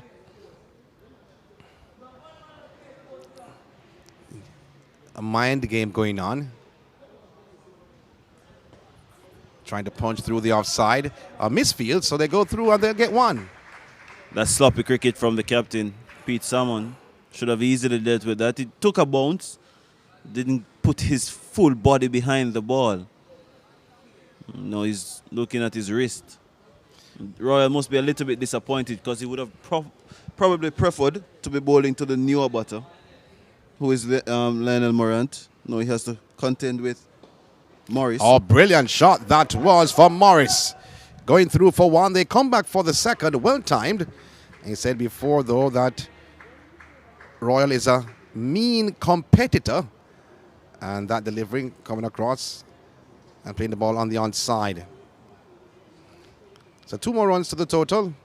2 more runs off the bat of Morris.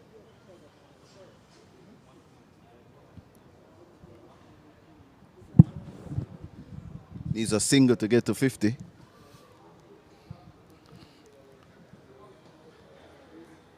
And I thought he would have gotten it, though.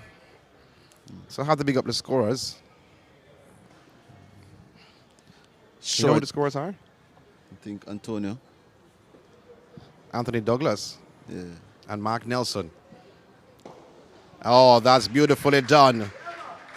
That brings up his half century. He lifts his bat to the small gathering here at Sabina Park. And Morris has reached 50 from 83 deliveries, the score 97 for 2. And he was so caught up in the moment just now, Romain Morris, that he almost walked out of his crease before the ball was returned. But it's a very good innings from him so far. He has benefited from some loose bowling in the morning. He has consolidated since then. The spinners haven't really given him that much scoring of opportunities. And he has manufactured his way to a half century, which is good to see. Oh, yes, he has. Morant trying to play the ball on the offside, back with a point, getting involved to prevent the single. He said before about Salmon, the captain of the St. Catherine team, that he hasn't had a great game in the field. As that delivery from Royal to Morant. Again, he looked in the heavens, not for the first time. I've seen him do that. And sometimes when he does that, though, I'm wondering what's up there when he keep on looking in the heavens, because I don't think it's that close. So maybe he's looking for something else. I don't know. But the fact is, though, Royal not having a great time in the field. You mean Salmon? Salmon, pardon me. He dropped an opportunity earlier on. He has made some misfields. But guess what? He can only get better. Can't get to the worst. And maybe was thinking about his decision earlier this morning, which was to win the toss and send in the opposition on a surface that hasn't really offered a lot to the bowlers. Didn't see much swing or seam early up this morning at 10 a.m. when the game started. And obviously you don't expect a lot of spin or turn in the first 2 hours of a 2-day contest. Lewis bowling to Morris. You may be right, though, Jerome. No, to be very competitive here, you need to score upwards of 270. A very dangerous St. Catherine CC batting lineup. So Kingston has that in the back of their minds. Flighty delivery. And they should have it in the back of their minds. Not from Lewis. Morris, watchful. As I'll allow you to say it, though. Morris is playing for what? Maybe he's for the interval. Very smart answer. Lewis building to the left hander, coming forward once again. He's playing for lunch. I don't know why Jerome does not want to say that, though, that he's playing for lunch. Maybe you think he'll be teased once more that he mentioned lunch. Lewis, the off spinner, building to the left hander, off the ground, spectators. Catch.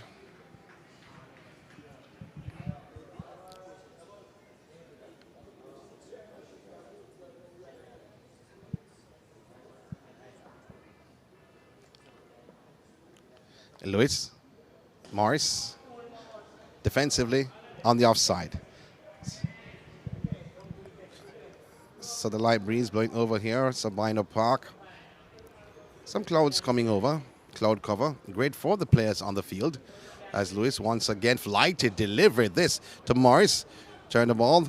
The man at Langon moving to his left, and they go through for one, and one is all they get. Yeah, that's lazy running from Morant. That should have been 2. The man at Langon had to run a fair way to get to his left. He's obviously left-handed, the man at Langon, but he still had to make up some grounds. And Morris was disappointed. He had his arms outstretched saying that has to be 2. But Morant just jogged his way through for the first one. No real form of impetus shown. And you really can't drop your intensity, especially against a team that is able to pick up wickets in a cluster. You need to keep them out of the game, and the opportunities that you get to run the field as ragged, you have to take it like what they did earlier this morning with Morris and McKinnon. So, but 98 for 2, still a solid position. And you're approaching a break. Obviously, you're not going to be as aggressive or expansive, but still the intensity and the positivity has to come to the fore. They're approaching a break, so says Jerome. Royal be continuing it from the Courtney Walsh end. Bowling to Morris. Morris forward defensively, back down the track. Fielded by the bowler, Royal, who has been successful so far, taking the 2 wickets for St. Catherine. 2 for 24 to be exact. Quicker delivery into the left-hander.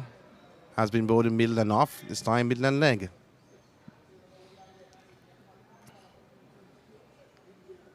You played some cricket back in your day, Jerome. Possibly. Strong possibility. It was done by Manchester High the other day. Quicker delivery into the left-hander. Met with some applause. Especially Lewis behind the wicket. Was feeling at first slip. Quicker delivery there by Royal. Going by umpire right. Sweeping, hit in front. Appeal for leg before. And he goes, I thought umpire right, left hand went up or went down. I think he was just checking something. So Morris was hit coming forward, tried to sweep. And we know that Royal made an appeal. I think it's going down leg. I think that's a good decision from the umpire. Yeah. And there's a little bit of a bounce as well. Yeah. So you might give the benefit of the doubt to the batsman there. It wasn't as straight as I thought initially. It looked straight initially from where I was looking. It was hit him on the top of the pad. But you know, if you watch it again though, when he came Might be across the clipping leg swing, stump. you saw the leg stump. Yeah. So when he went down, you saw some fragments of the leg stump outside. So that's a tight call though. I mean, we may say a good call, but that was a very tight decision. Yeah. So only thing maybe height though, it was turning across the batsman. As we see Morris with that delivery playing the ball on the onside. Umpire right with the call. It was close, and if it's that close, you give the benefit to the batsman. Yeah. It wasn't as dead straight as Royal's reaction was. But you saw Royal looking up into the heavens a couple of times well. Yeah. He was disappointed. He was sure he had his man there. Would have been his 3rd scalp of the morning. His bowling probably deserves it based on the others that we have seen so far. And he has been very consistent, looking to get wicket on wicket. And again, we look at it, it's a dangerous shot, I might add. Yeah. Especially with the time that it was played. And a set batter as well, you probably don't want to be doing that when you're supposed to resume and try to build on the innings that you've already created. So some umpires might have given that out. It was not as bad as we think it is. Yeah. I won't go there, but it was a very close call, and you can't really fault the umpire for not giving it out as well. So the captain has brought back himself on, has replaced Lewis and Salmon.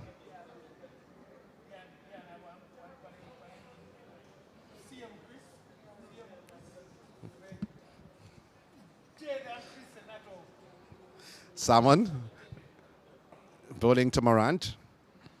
Back down the track. Has moved Lewis. Lewis who Started from the Courtney Walsh end and then was moved to the Michael Holding end, has been asked to rest. Salmon, second delivery this to Morant, playing the ball on the offside. But that was a close call, though, to be honest, for Morris. And you'll hear some spectators say this or that about the umpire. But it was not dead as persons think it was. But what tickled my mind was that when the batsman came down to sweep, you saw the fragments of the leg stump. Tickle find. They go through for one. They'll think of a second, and the second has come to a reality. So 2 more runs off the bat of Morant, 2 more runs to the total. And that brings up the 100 as well for Kingston. They have been solid this morning. They have slowed down drastically from how they started, but still a decent position. 100 for 2. You would take that after being inserted. So it's more of consolidating from here and trying to build on a massive first innings total, which could end up determining this game. Salmon shot on that delivery and over first slip, diving to his right. And 1 is all they get. We see the signal from the umpire. Sabai. So almost as if that delivery slipped out of the hands of Pete Salmon. It was as if he was considering to bowl a quicker delivery. Then he realized he was trying to change his mind midway. He just got out, and it was a terrible delivery. The wicketkeeper didn't even help him as well. Allowed a bye. Morant must be happy that it wasn't on stumps as well. Well, he's at the non-striker's end as Morris will be facing up to the bowling of Salmon. Oh, so a little movement there from Salmon. Pitched and moved away from the left-hander. And we see the umpires are looking on their watches. It's a good tactic as well from the home team. Well, changing the helmet, though, putting on the cap. Trying to slow down the proceeding and ensuring that this over from Javor Royal turns out to be the last over, rather than having to face 2 more overs, seeing that the pace at which the spinners are getting the overs through. But the hope from St. Catherine is that they're hoping to get another wicket before lunch. Exactly. And that would actually bring them back into the game completely and have them feeling a lot better as well. After inserting the opposition, getting 3 wickets in the first session would be a very good session in your estimation. Royal bowling to Morant. Oh, pulling fine into the boundary for 4. Shot with that delivery, punished by Morant. Oh, Royal, not a happy campaign at all. Poor delivery from the Courtney Walsh end. Bad line, bad length, wayward. Gave Morant ample time to rock back onto his back foot and smash it back with a square. The man at deep backward square didn't even have a chance. Yeah. And despite being watchful, again, the positivity of Lionel Morant coming to the fore there and just getting that delivery. Royal once to again the to Morant. Back of the track, you were saying, my good friend. I thought you had something else to say.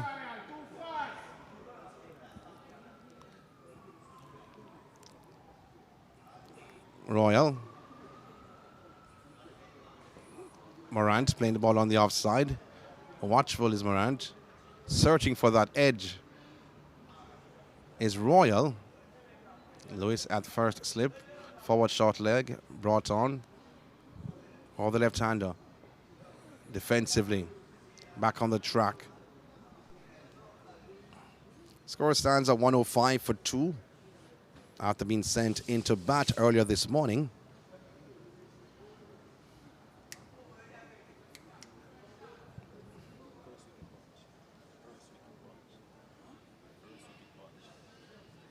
So, some movements in the field.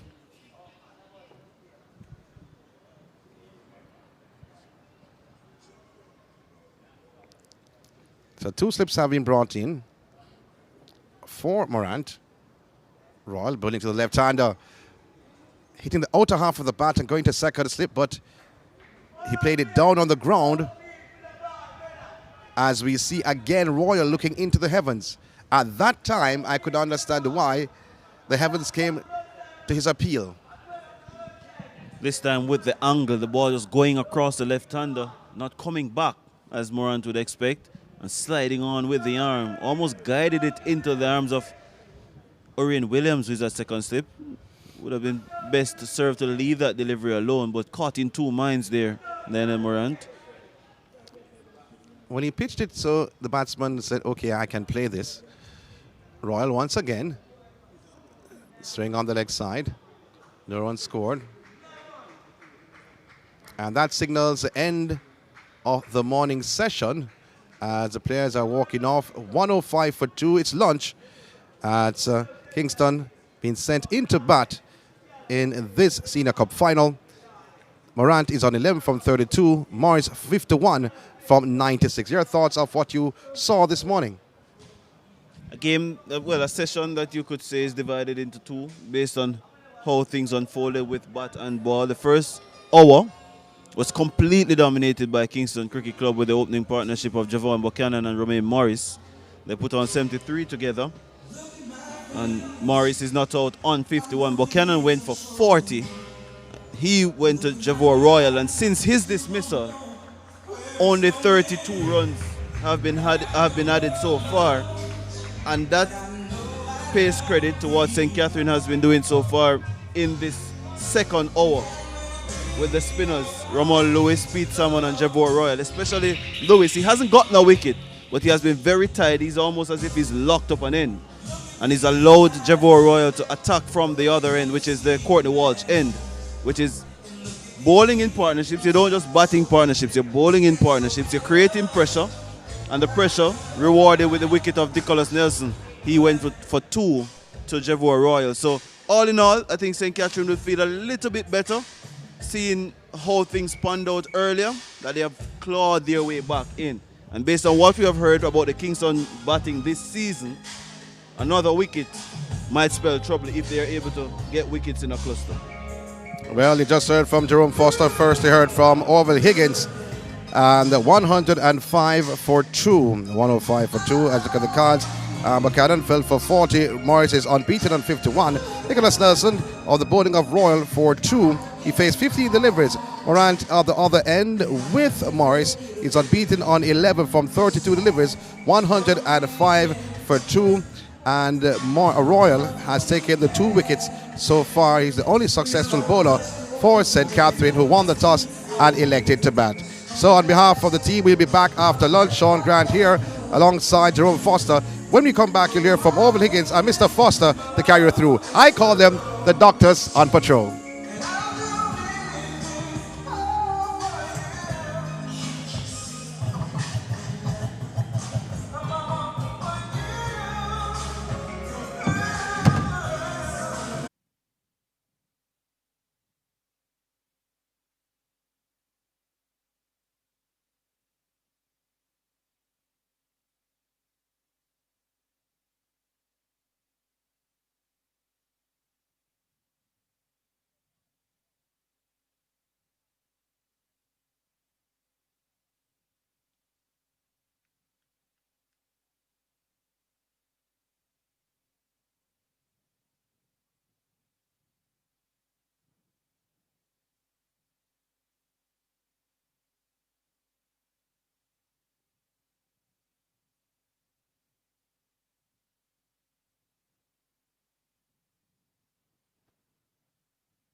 On this the opening day of the All-Ireland 2-day Senior Cup final.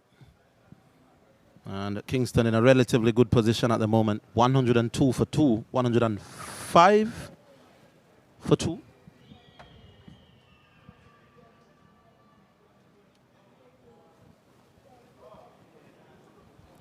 to see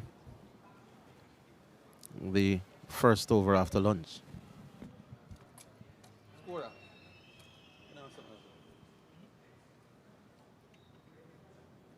TV. And so the TV operator.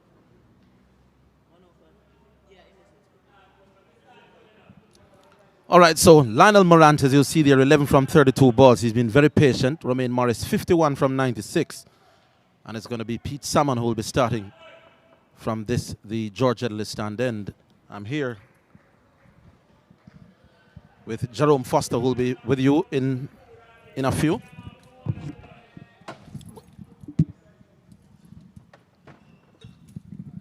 Here's the second ball and played back along the ground. You'd expect Kingston to restart a bit, take about 20-25 minutes to get themselves back into the groove, consolidate this ascendancy that they have now at 105 for 2. And Morris had one or two alarms, but for the most part, has looked quite solid. Must be eyeing 100. 51 from 99. And kept quiet again. You see someone operating from this, the Michael holding end. Ramon Lewis also did well from this end, seeing that Javor Royal has been the best of the bowlers from the Courtney Walsh end. Again, that just punched back at the bowler. Pete Salmon has always been, never was known as the greatest flighters of the ball, but he usually spins it a lot. We're not seeing too many deliveries, Jerome moving off center. That's the first run, or the first runs now, after lunch, with Morris adding 2 to his total. And the score now 107 for 2. Morris goes on to 53. That one had some more pace on it as well from Pete. Someone it jogged back into the left-hander. It's almost as if it went on with the arm. Tucked him up. Nobody behind, square on the onside for the left-hander. An easy 2 runs. And as you mentioned, the lack of turn, movement that we have seen all day. Good sight and a good promise that this match might end up being won on first innings and who bats best in the first innings. But based on what we have heard as well is that, or know, is that St. Catherine, they haven't been bowled out all season. Yeah, quite a long batting. They have, certainly on paper, you'd have to feel St. Catherine is, well, certainly has a more formidable batting unit, but we all know cricket is never played on paper. Royal will start from the far end. That's a really quick delivery and well played. When you look at Morant, he has the build of Leroy Lugg, maybe the right-handed version, but he's certainly a different character. You'd think somebody with that bulk, somebody with that size would give it a fair wallop, but so far he's been pretty patient. He shows it. He shows that he wants to get towards the bowling. He pushes very hard towards the ball. Uses his hands a lot. Might be invitation for Royal to bowl a little bit slower. Wow. Didn't quite carry. He was trying to drive. Maybe some, didn't quite middle it. Seems as if he came off the inner portion of the bat. He didn't get to the pitch of the ball. He was trying to hit through the offside. There's no man at point. There's only a cover, mid-off, and a slip on the offside. And this time it's a pleasant drive to the right of the man at extra cover. And they'll turn for an easy 2. You have to like that shot. The left arm spinner coming over and just opening the face. I like to see when batsmen are able to hit the ball away from where the fieldsmen are. And he did that certainly well. Didn't try to overhit that. Placed it well. And he played it like that because he was playing against the conventional turn of the ball or the natural movement of the ball, which is coming back into him. So he couldn't open up too much. He couldn't try to hit it to the left of the man at cover, because then his defenses would have been called into question. So good timing and wrist work there from Morant. Yeah, he comes forward again. And as you can see in the back of the shirts of the players, the wind is picking up moving from what? That is what? East to west? So that should help Royal with his drifting deliveries. Hence, the first slip is a big candidate for him so far in this contest. He got Javon Buchanan edging to slip. You don't normally see that with a left-arm spinner. So it shows you that there's some amount of drifting going on out there as well. Yeah, Royal is 2 for 30 from 10. He's been the pick of the bowlers, responsible for the 2 wickets so far. Both caught at slip, both a left-hander and a right-hander. Interestingly enough, Salmon has not looked his usual sharp self. He's not bowling badly at all, but Just one observation for me is that he could bowl a little bit slow. off the back foot comes Morris and punches out into the offside, doesn't score. And I say that because he has long off out, he has extra cover out, and he has deep backward square. So there's protection should he be a little bit too full. Yeah, that one was certainly a little bit quicker as well. But Morris's defense has been sound, and he looks like he's set out his stall to bat for as long as he can. And it's not like the initial phase when he started to bowl where Kingston got away. The game is more in a control state. You're suggesting that he could vary his Pace. pace. Yeah. Can't argue with that. And then there's the open gap through mid-wicket that is inviting the batsman to play against the turn of the ball as well. So the slower he bowls, the more he can get from the surface. I'm impressed with Morrison's defense. Morris has not always been the best players of spin in local cricket. And regionally. But in this innings, he's not scoring quite the rate that you'd want him to score. The spinners have kept him fairly bogged down with things like that. Not really using the feet, not able to pick the gaps. But to his credit, he's not lost his cool. And there are times when you are unable to get the spinner away, when you could just lose your head. He's kept himself, but when he gets balls like that, he usually does better at dispensing with them. But for the most part, he has not looked dominant against the spinners, but in fairness, he has looked fairly solid as well. Another maiden over for Pete Salmon there, but and you're right, because once you get a short wide delivery like that, with so much acres of room on the offside, just need to play it a little bit later, almost like a back cut. You get it behind point rather than slapping it with just your straight hand and eye. I think part of the problem with that is that the ball is not spinning a lot. And because it's not spinning, to hit it to the right of point would be the ideal shot if it's spinning. But for the most part, it's not. Here is Royal again. And again, he was attempting to go extra cover. Maybe just some little inward, would you say inward movement, inward spin? What's your description? Carry it down to long on. Yeah, you could basically say some turn, not drastic turn, but I'm a little bit worried with that shot there from Morant. Any more slight drifting coming in towards him there could have easily been bowled because he did not get to the pitch of the delivery, and he was still trying to play that full-blooded cover drive through the offside, which is very dangerous. Morris. An extravagant drive out towards mid-off. Mid-off a little deep, allowed the single. Takes Morris now to, what's he now, 53, 54. Morant on strike, 14 from 39. So Morant is biding his time, but you get the feeling that he may just be running out of patience. He's itching to go. That one was a casual inquiry. Really wouldn't call that an appeal. And I've only seen one player use their feet so far. That was Buchanan, and that was to Royal in his very first over. Haven't seen anybody else. And you can't be a standing target to spinners because by then they will work you over. And especially seeing that the only other shot that we have seen is a sweep shot from Romain Morris. Almost got him in trouble. So you have to find scoring areas and options against spinners. Yeah. Because Royal and Pete Salmon, they're not going to bowl too many bad deliveries. That's where they're going to be let's say 8 out of every 10 deliveries. So you've got to find a way to make those into ones. You don't have to be hitting the cover of it. Yeah. Just need to be a little bit softer with the hands, or later.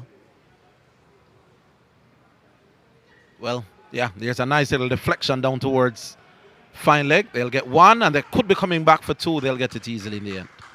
Let's see the signal. No signal, so a fine touch. A little line was a little bit too much down the leg side, but 2 good runs for the batsman. Well played as well. He could have easily tried to force that one through mid-wicket. He waited on the movement and just turned it very late. A slight deflection, went very fine. Good intensity with the running as well. Put Oren Williams under pressure. He went to the ball very quickly and just nudging it away, backward of square. And good energy. Didn't get a balanced effort from Williams, who was just trying to get the ball in as quickly as possible. I'm going to ask you this, Jerome. The 2 pacers were only good enough for 2 overs at the start of the game. Is it time to bring at least one of them back? You'll answer that, as that one has nudged square on the onside for a single to Morris. 114 now for 2.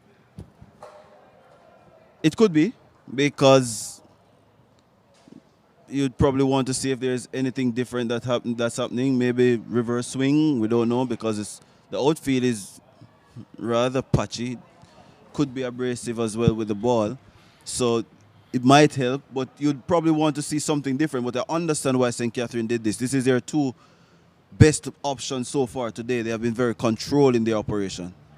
Oh, what a careless looking shot that was. Almost ended up bowled. I did say a few balls ago that he's itching to get on with it. He's almost lost his off stump. That's exactly what's happening. He's getting uneasy. He wants to feel bat on ball. But here's my talk about the Pacers. We have seen only one spinner getting wickets so far, and that's Royal from the North Stand end.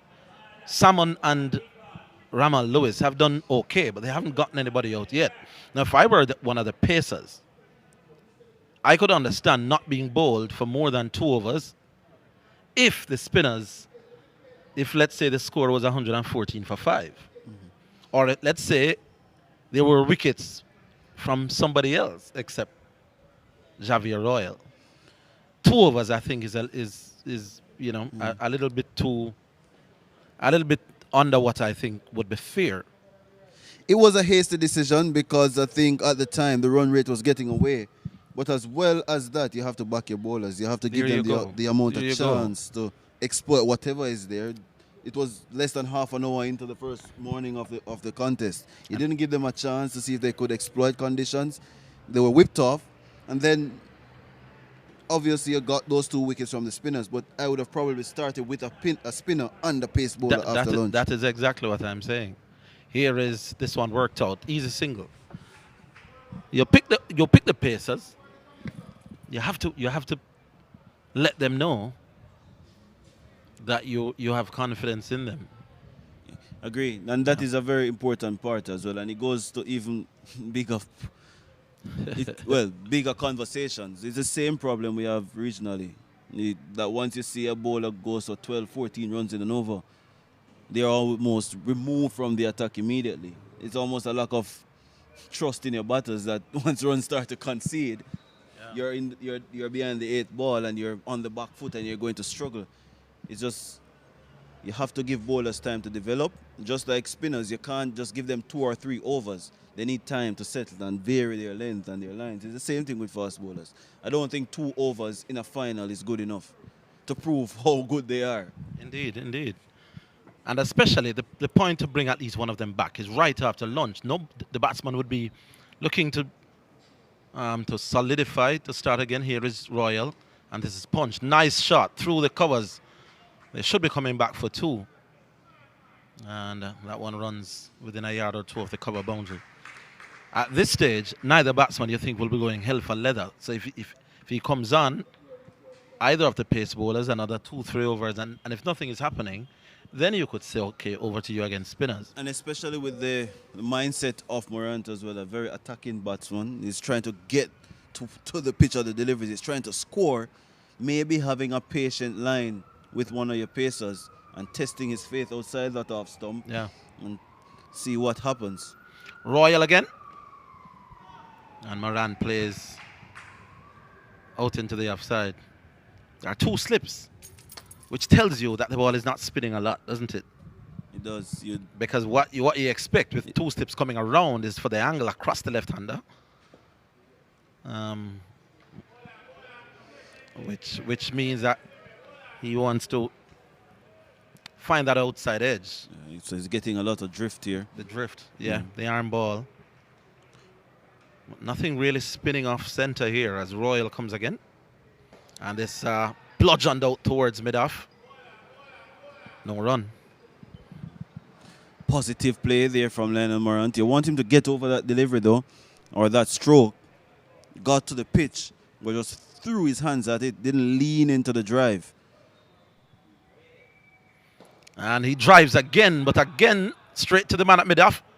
Knocked it down.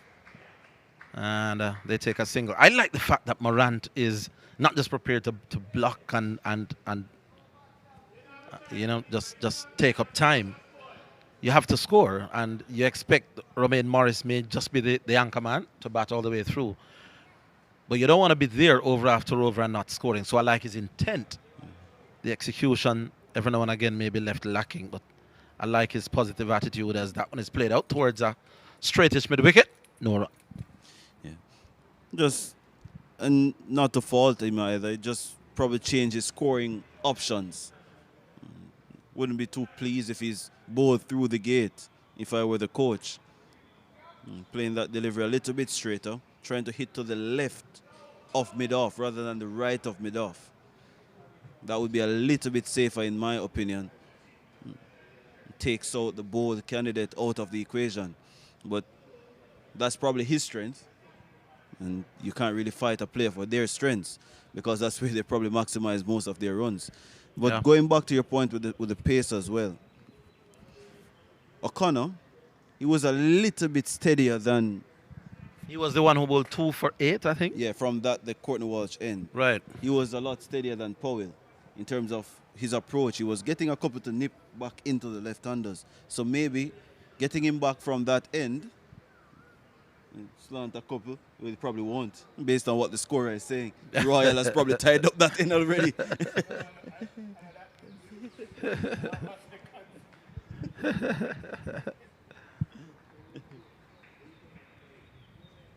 So I think both Jerome and I think that one of the pacers at least should have come back after lunch. Here is Salmon though. And that's played out by Morant into the offside. No run yet. Or no run from that. Salmon has bowled 12.1 overs now, none for 31. So he's been steady but not penetrative as much. That's driven up to long off for an easy single. And Morant looking to be positive but not really careless, and sometimes a very fine line between those two. But has started with some intent. Yeah. And positivity always takes you over the line. Their coach is very positive. That's Terence Cork. Loves to see shots. But he's big on technique and balance. And you see that with Buchanan. You've seen that with Romain Morris. Now, that one of my pet peeves, Jerome. Off the back foot to a ball that's short, and you play it to the man who didn't move 1 inch either way. I'm not saying that you will always get singles, but it can't be that you punch off the back foot dead straight to the man at that extra cover position. Off the front, that's, was that a drop catch, or is that going to be buys? Let's see what the signal is. The umpire will signal by. So there was no bat. And for a while, well, you could probably tell from the reaction of the fielders that it wasn't a catch. You could. But that's a very careless shot from Morris. Just threw his hands at the ball. Got beaten in the flight as well. Just dipped on him a little. Was trying to go inside out over extra cover. Nowhere close to the ball. You know, the operative word you just said there, Jerome, was beaten in the flight, because that one was given a little bit more air, enticed the drive. He was not near it. Maybe he should vary a little bit. He does have the long off and a man deep at cover, so there's protection if there's a drive. And Morris very content in coming off the back foot. End of Pete Salmon's 13th over, none for 32. Morant, 21, will now come on strike. Romain Morris, 55, will continue the fight. And for a very tall man as well, Pete Salmon, he gets the ball from a uncomfortable or awkward height for the batsman to look at it. So you probably want to keep it up there a little bit more, especially seeing that they're not advancing towards him because of his usual trajectory, which is fast and flat. The batters are not going to be tempted to use their feet. So he can actually use up all the repertoires that he has to invite something different, try something different. Bowl it a little bit slow outside the off stump, flight it up a little bit more, not tossing it up, but still have some amount of action into the ball, a lot of body movement into the ball. You're not seeing that. He's not getting through his action. He's just bowling and stopping at the crease. Yeah. You want some more of that. Not a lot of energy. You always hear about energy from pacers. And that one is again off the back foot. They have stationed that man there, Jerome. Interesting position. The left arm spinner to the left-handed bat. That straight mid-wicket or straight mid-on is usually quite often in business. And you never know. That one is bouncing just a little bit up towards that leg gully position, no run. I actually prefer this field. I would probably take out the short leg and put him at leg slip. Yeah, that's where you wanted him, right? Yeah. Single to Morant, takes it to 122 for 2. Because then you would bring all sides into play. You would bring both the outside and the inside edge, but then the batsman, even if he pops forward, he'd still be worried about any form of turn that's coming back towards him. Yeah. But he's maybe just clouding his vision right in front of him. Yeah. Especially seeing that he's bowling from around the wicket. Royal now to Morris. And Morris continues. This continues to be willing just to bide his time, does Morris. He's really locked down into almost an ultra defensive mood at the moment. There he goes again. Can be quite explosive, you know, when he chooses to. Watched him in the T10, when was it, last year? He played some audacious shots. He's demonstrating here that he also can put in a shift as well. Well played. Towards backward square. Gets a single, now 123 for 2. And St. Catherine trying to find something out of the ordinary here to find a wicket. Not getting much assistance from the pitch. Trying to build up pressure with field placements. Being very innovative. Trying to be different and trying to set unusual fields. So instead of having the customary cover and mid-off, you're seeing short cover, you're seeing a short straightish mid-wicket, as well as a man close in at mid-wicket, so not an easy push through the onside with the ball turning back into the left-hander. So it's testing the abilities of the Kingston batsmen, and they have responded quite well. Morris is moving along steadily. He's 56 from what, 119? Yeah. And Morant is 22 from 58. Steady, not flashy, but effective. Yeah, he's been steady. As I was mentioning, the pre-lunch session has not always, or I probably said it not too long ago as well, was never particularly fluent against spinners. That's something that is known in local circles. In fact, he played a couple of games for Jamaica this year, and he batted at 3. And one of the arguments for batting him at 3 as opposed to batting him at, say, 6 was because of his perceived weakness against the spinning ball as well. Many people feel he may be not quite ideally suited for 3, but he's a fairly decent batsman, good potential. And it seems he has worked on the defensive part of his game against spinners. But against better spinners, you don't want to be bogged down. But I suppose you could say work in progress. Indeed, and no players is a finished article in their 20s. Now he drives, but straight to the man. Well, no, past him down towards long off. For a while, I thought that man, that really short mid-off position had reeled it down, but Morris gets a single. And in a state like this as well, you probably want to have more energy in the field from the St. Catherine fielders. Not much talking going on. Yeah. Just waiting for something to happen. Morant is forward again.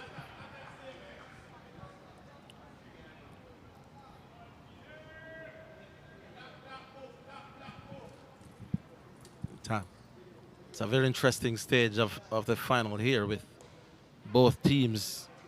Well, this could be tight now, makes it.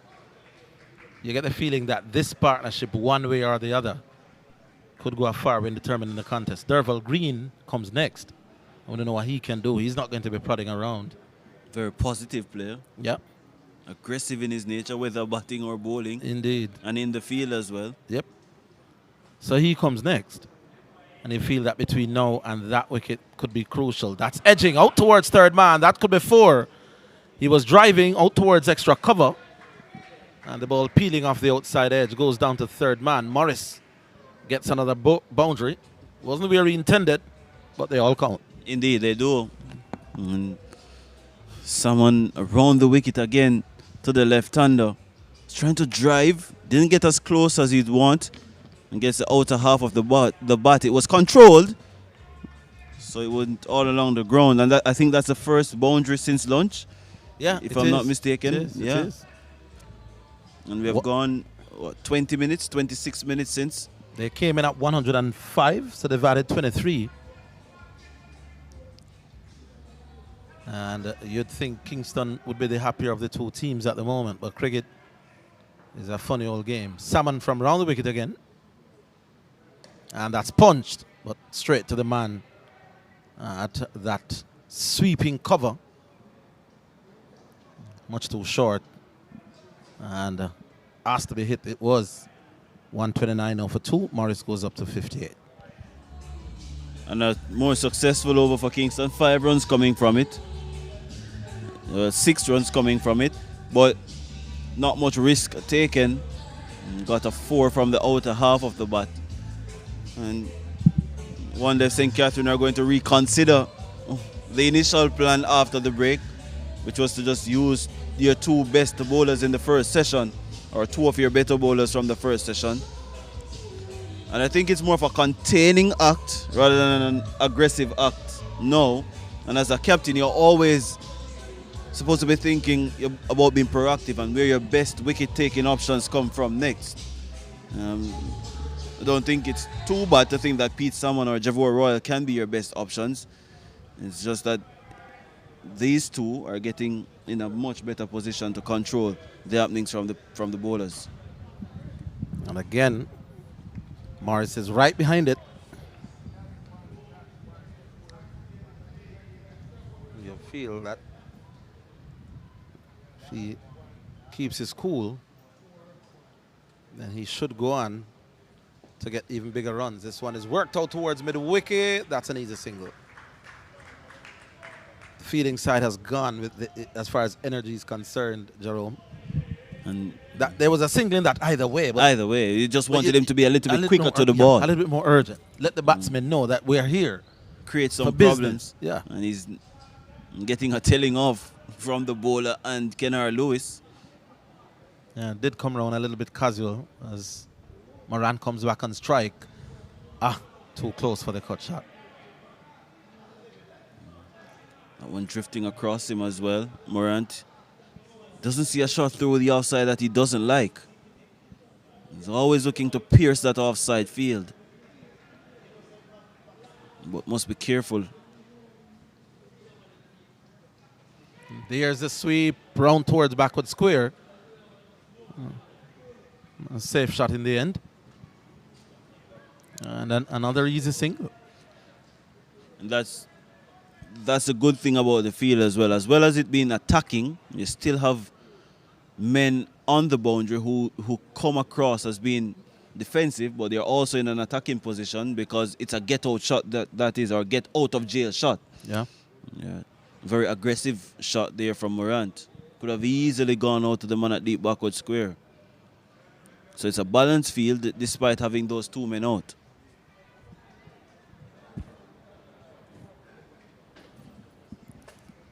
All right, so here is Royal. Would you still have a long off? And well, long on is all the way back. Long off is maybe 2/3, maybe 3/4 of the way. Especially to Romain Morris, who hasn't looked likely to be reeling off big shots. Oh, they're coming, and this could be tight. One of the rules of thumb when I used to captain Jerome, I felt that if a ball does not go to a fieldsman after, say, 5 overs, then I'm going to rethink if that fieldsman is in the game. Romain Morris is batting, and he's in ultra defensive mode. Long on and long off. Even when they do field the ball, it's because it's hit to mid-off and mid-on, and they run in to save one. To Morris, certainly, I'm not having a long off and a long on. What say you? I definitely wouldn't have the long off. I wouldn't have the long off out for him because naturally, with a spinning ball, you're expecting the ball to be spinning towards him. So long on is a safer option. It's a more protective option. The mid-off should be an aggressive option, an attacking option where you're telling him or asking him, hit it over this man's head, get it over this man's head. Try your best to pierce this gap or elevate 30 yards over the mid-off. So I agree with the long off because I haven't seen a ball go to him since lunch. But long on for me has to stay because it's still an attacking option despite it being defensive. As we see a change of bowling, some fast medium works, yeah. So Orion Williams will go medium pace. Would you now think that you bring back one of your opening bowlers instead of Orion Williams with military medium? What say you? The way Jabor Royal is bowling, you probably wouldn't take him off because he's still that one bowler who has caused problems all morning or all day now, seeing that we're in the second session. He's still a threat. They have been very respectful to him despite scoring a couple of boundaries off him, but the batsmen have not really tried to take a lot of risks against him. So I would keep Royal on and operate with the bowlers the faster bowlers from one end. All right, so let's see Orion Williams, one of the top batsmen in the St. Catherine team, but as you see now, is worth a few overs. That's edged and over the man at slip and down to the boundary for 4. Well, that was not the safest option. On another day, that could have gone straight to the man at that, what do you say, finish gully. 4 runs. It was wide. And just as we said about Morant, is that he's going to take the risk once that delivery is short or is overpitched. I don't think Royal was in a set position or that someone. He's the tallest man out there. And if he can't get to it, I don't think many can. But he wasn't in a set position. Almost as if he was considering why did he take himself off the attack. But got beyond him in no time. And sometimes when, well, we'll discuss that after this delivery here, Jerome. Yeah. The first one he played was maybe the similar line. This time he said, no, I'm not going to fire that square cut again. Sometimes when you feel as a batsman that you've gotten past the main threats, you've gotten past Pete Salmon himself, you'd have gotten past Ramal Lewis, you've seen off Javo Royal. You see Orion Williams, and you may just say, I'm going to take this guy. And sometimes it can work against you as well.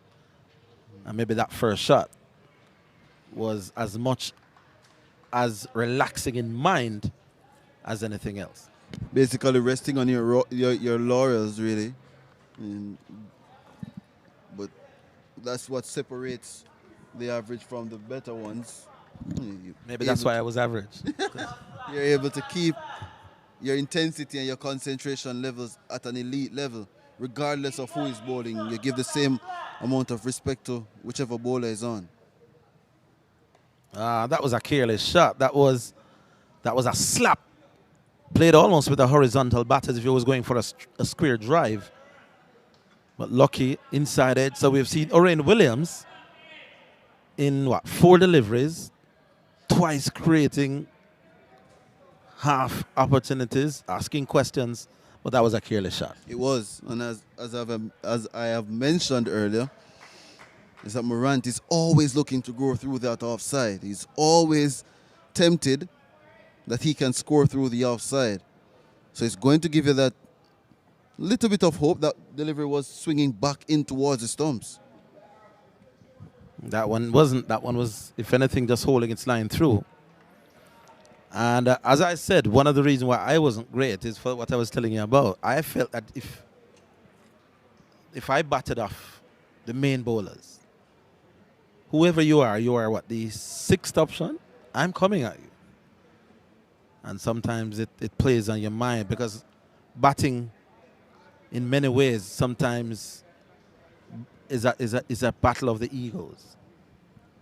The bowler just wide off the off stump or maybe hitting a length, hitting a line. Can you hold your ego not to go for it? Or can you just bat through the difficult times? Morris certainly wasn't tempted to chase. That one was wide.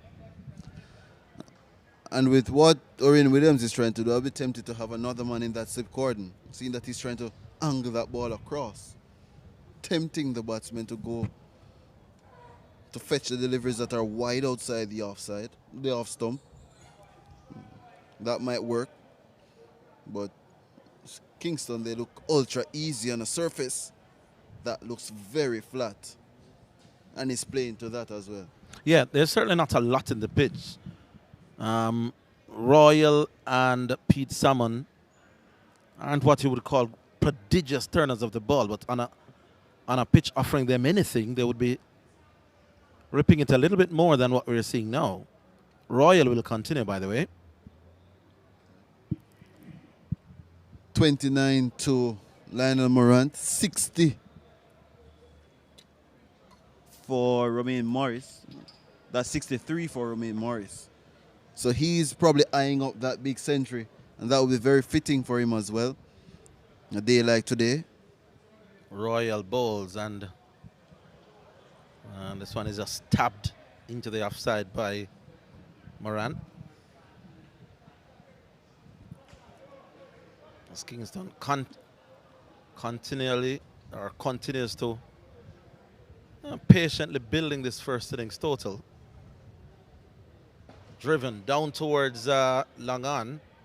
Should be cut off. It is. As you said earlier, Jerome, this is more than likely going to be a 1 innings game.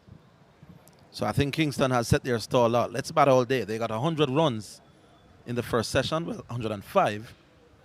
And at that scoring rate, they feel if we bat till close of play, we should be seeing 320, 330. And they've told me prior to the start of this game, let's watch this, that if they get to 300, they think they are in the game. Because their bowling has been much better than their batting all season. And if you look at their bowlers, you can see why. They are Patrick Harty Jr., Scorpions representative, Derval Green.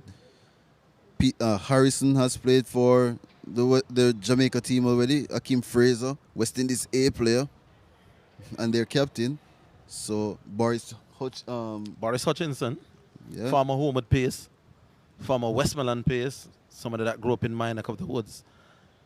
He's 38 now, doesn't have the pace in his former years, but he's smart, hit good areas, does get the ball to curl away from the right-handers.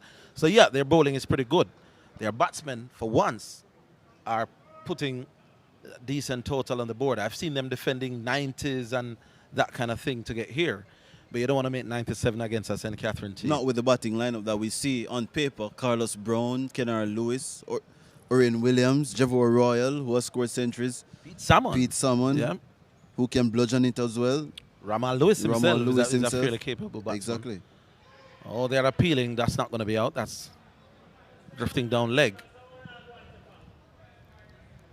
Now is it that they've brought in the long on a little bit? I think the long on has come up. 3/4. Yeah, he's come up to about 3/4, yeah. So they are saying to Morris, we are going to hem you in. And he's driving, but can't beat the bowler who does some good work. To his right, no run. And that's the end of another really uneventful over. Just a shout. There was some queries from the men around the bat that the man at short leg should have taken that catch, but he was nowhere close to taking that. Sounded as if there were two sounds. But Kingston going on their merry way with Romain Morris and Lionel Morant. 63 and 30 respectively. Morant is on 30, 138 for 2. Normally, that's even a safe score in a 2 innings game. But you expect this team to go very close to 270 from here. They'll be very disappointed if they don't get to 270 from here. Indeed. I think on this pitch, you don't want to get less than bare minimum, say 250. It's a flat pitch. The ball not doing a lot. It's a bright, sunny afternoon. The outfield is fairly quick. You should get 250 minimum. Are they going to bring back?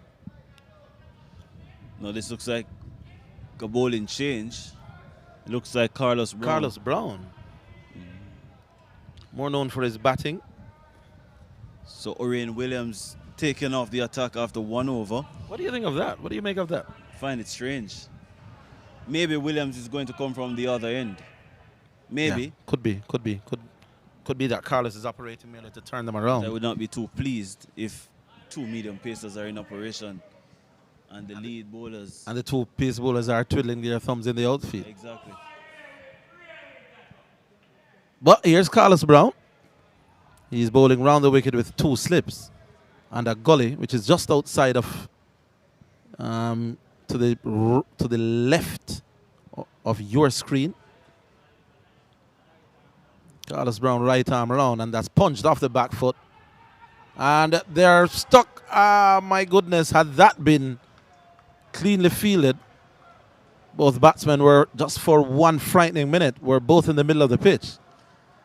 Well, that stemmed from very good fielding as well. He did extremely well, moved smartly to his left, got down quickly, just couldn't find that ball in time to pick up and return. But good energy shown and good effort.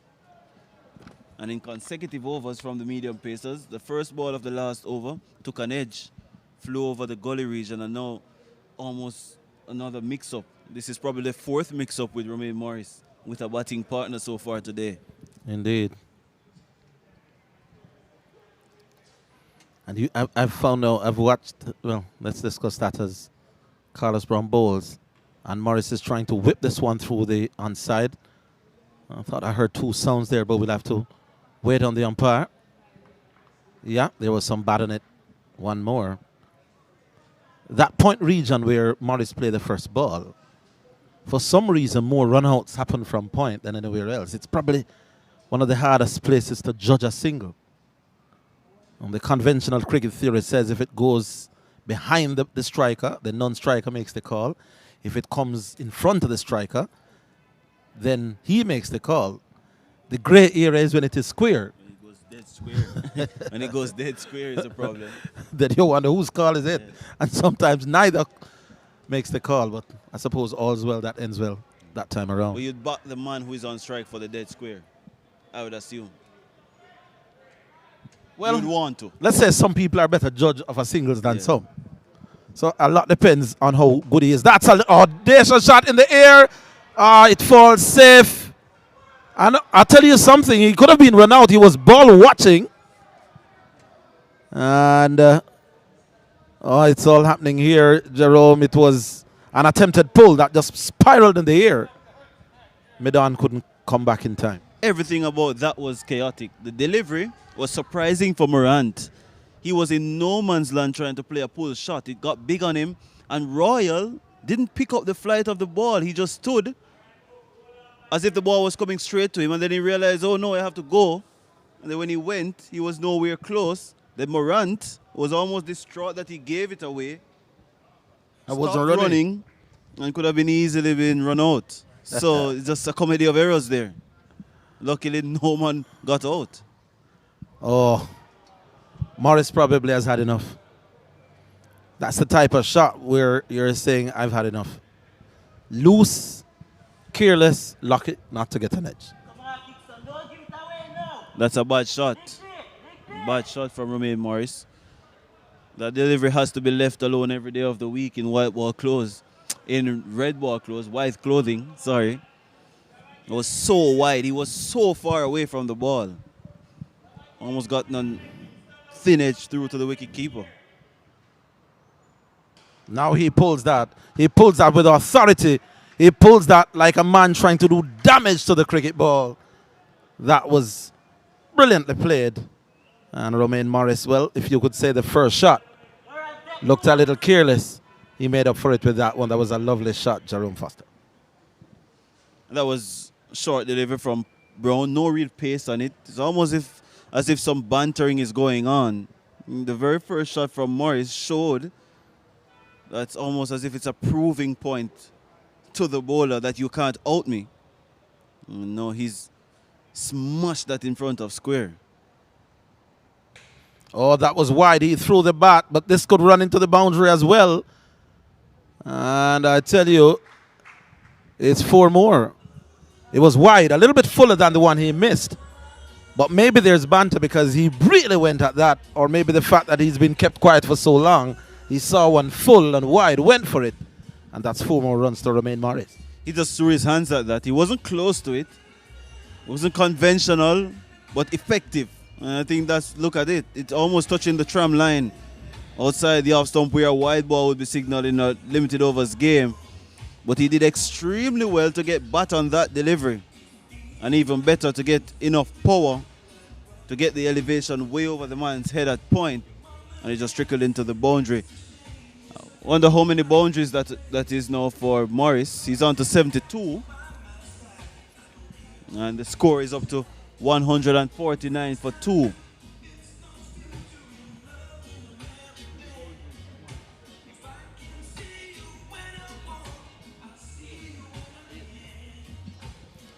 So that's Morris's 10th boundary.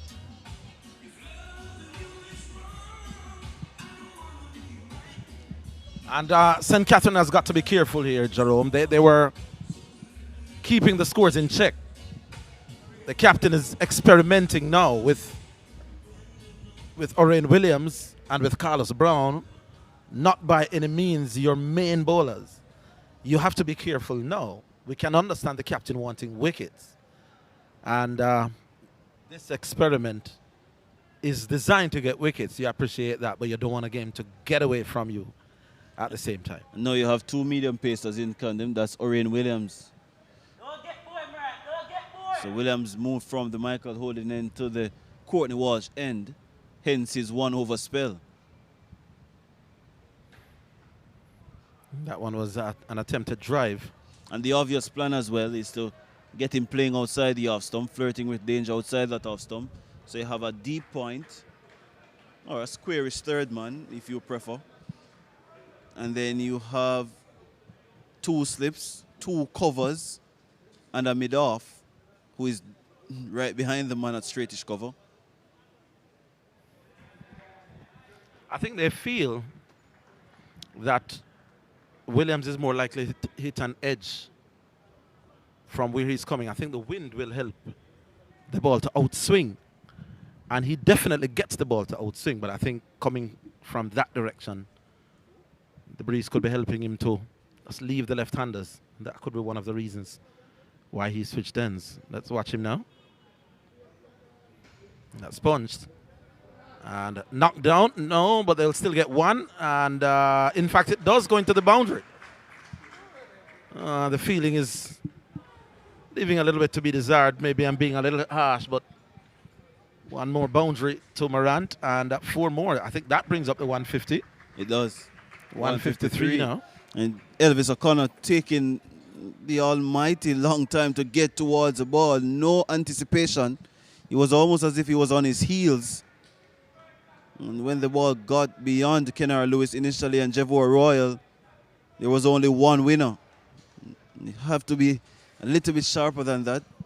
Fleeted-footed or show some form of awareness. He didn't. He ran in a straight line to cut off the ball, and he just went beyond him.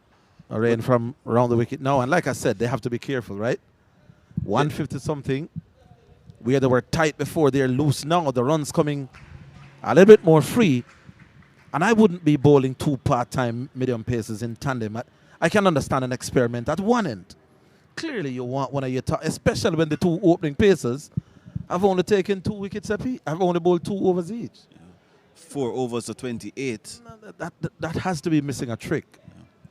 I think once you go away from your specialist spinners, has to be a specialist bowler and a medium and a part-timer. It can't be 2 part-timers. But what do we know? Oh, they are hesitating. This could be a run out at the striker's end. And didn't hit. Wasn't the best of throws. And has Morant injured himself a little bit? Well, looks to be okay. That is bad cricket from Romain Morris. He got selfish there. He turned to look where the ball was going as if he did not trust his partner. His partner ran almost 22 yards and had to make a turn to get back to the striker's end. And luckily, the throw was wayward. And the man at mid-wicket took some time again to get around to feel that ball. And again, it's almost as if they're caught on their heels, St. Catherine. Not really anticipating what's going to happen next. All right, this one is played out into the offside, no run. I'd be furious if I was Lionel Morant. That's clearly my call. Stroked it down to mid. He sat off immediately. But Morris was worried about getting to the striker's end. That's not his call. And luckily, it's all. All's well. All's well that ends well, yeah. All is well that ends well, yeah. Well, the St. Catherine team may not think that it is all's well. They probably would be thinking that a run out is on. But these 2 continue to soldier on. How many have these 2 put on, Mr. Scorer? 68. So they've added 68. And it's a partnership that is slowly taking the game away from St. Catherine. They are by no means in an impregnable position just yet. But 158 for 2 is a good score for the batting team in any kind of cricket. And while the St. Catherine team has a much vaunted batting lineup, runs on the board are runs on the board. Especially in a final. Pressure situation. Kingston, they are playing at home technically. Sabina Park is their home venue. So they would understand conditions a little bit better.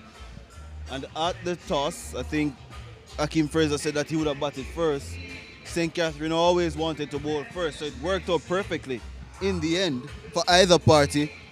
And it seems as if knowledge of the conditions are coming to the forefront here for Kingston, because it has been a placid surface with little or no help for the bowling unit.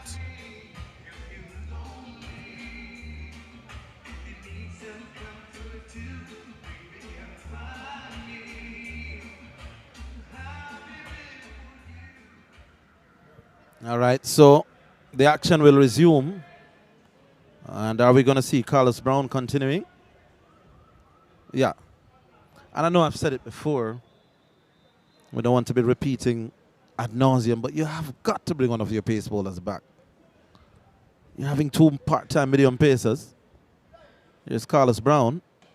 And that's played up towards mid-wicket, no run. 38 to Morant. And Morris, who is on strike now, is on 72. These 2 have put on 68 for the 3rd wicket. And they are continuing to keep their team in the hunt here. Here's Brown. And that is a careless waft at a short wide one. You get the feeling that it's not going to be a great ball that gets out either of these 2. Something careless could be coming. especially with the line of operation here from St. Catherine. It's a patient line. It's testing your patience. It's testing how long you can hold out from not scoring boundaries. Oh, that's fired in towards leg and clipped away. The man at backward square was much too square. And that rushed into the boundary for 4. And that's a poor ball. Got what it deserved. I don't think the man at long leg had any chance, to be quite honest. Badly line delivery from Carlos Brown. No real thought into how he's going to dismiss the batsman. He's just trying to bowl a magical delivery there. Trying to fire it into the stumps. Badly lined and easy runs for any batter, especially a left-hander, off their legs. It's just too easy.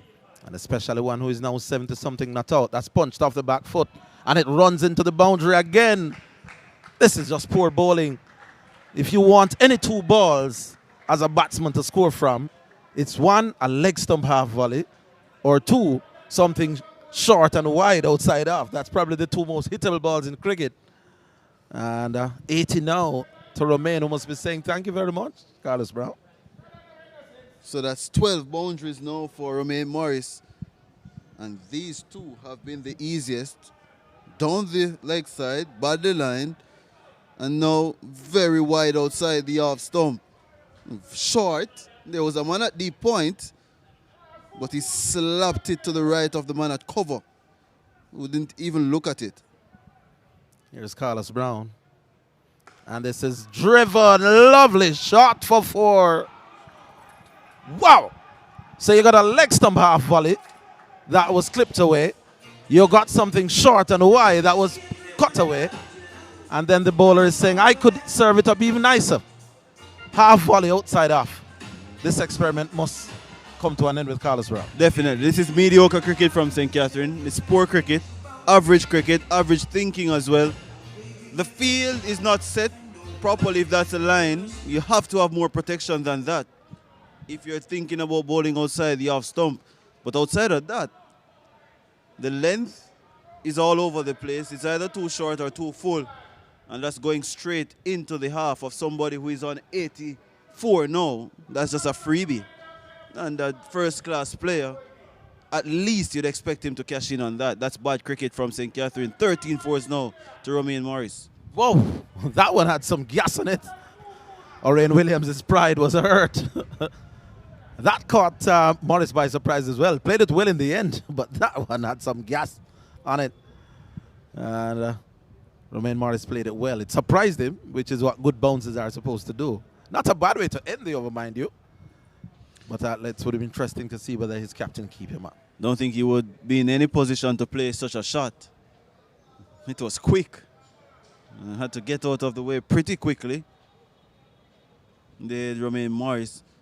But you have to put some thought into whatever you're doing as a bowling unit. And even if you're trying to set up the batsman outside the off stump, you still have to have things in place that protects the bowler. There's no protection for the bowler with only 3 men on the offside and he's bowling outside the off stump. And that's 3 runs. When you bring on a part-timer, the one thing that part-timers tend to do is go for runs.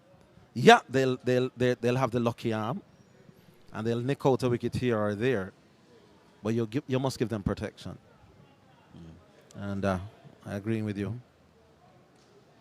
Wasn't all that great. Is that Orion who will continue? Yeah, it is. Definitely.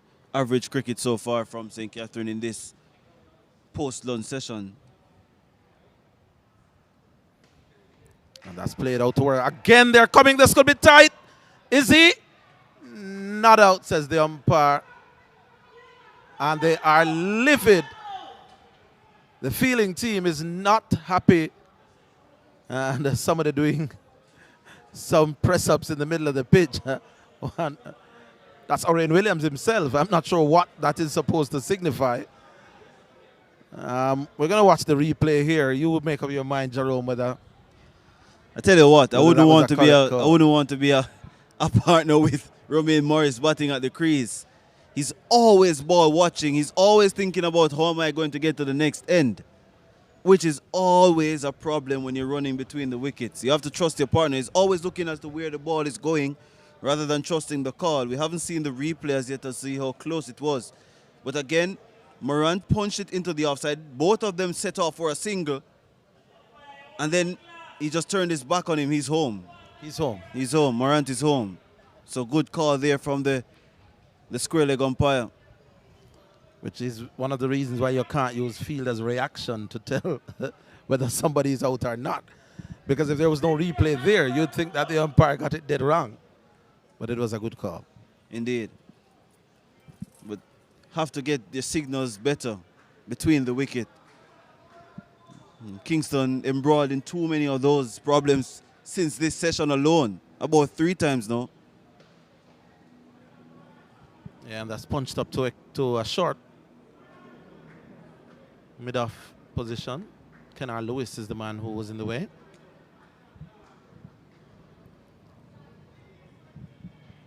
And Morant will continue. Morant is on 30, is that 38? Or is that 36? 36 and 84 for the non-striker Morris. Oh, that's a good delivery, but he steers it well. And another single. The total, by the way, goes up to 186. Is that 166 for 2? 37 to Morant now.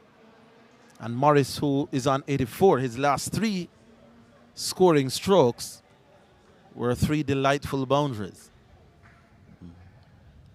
And let's see if he'll continue with this aggressive approach. Oh, that's a inside edge onto pad. A stifled appeal goes out to mid-wicket, no run. Probably the best delivery from both part-timers combined. That delivery from Orion Williams, that one nipped back into the left-hander. Almost caught Morris on the crease and was late to getting his bat down, got an inside edge onto the pad and just ballooned into the offside. But when you look at the St. Catherine fielders, no one seems interested. Shoulders dropped, heads dropped, and just waiting for something to happen.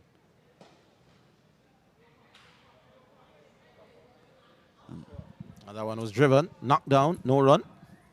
You almost feel that they are bowling for runouts here.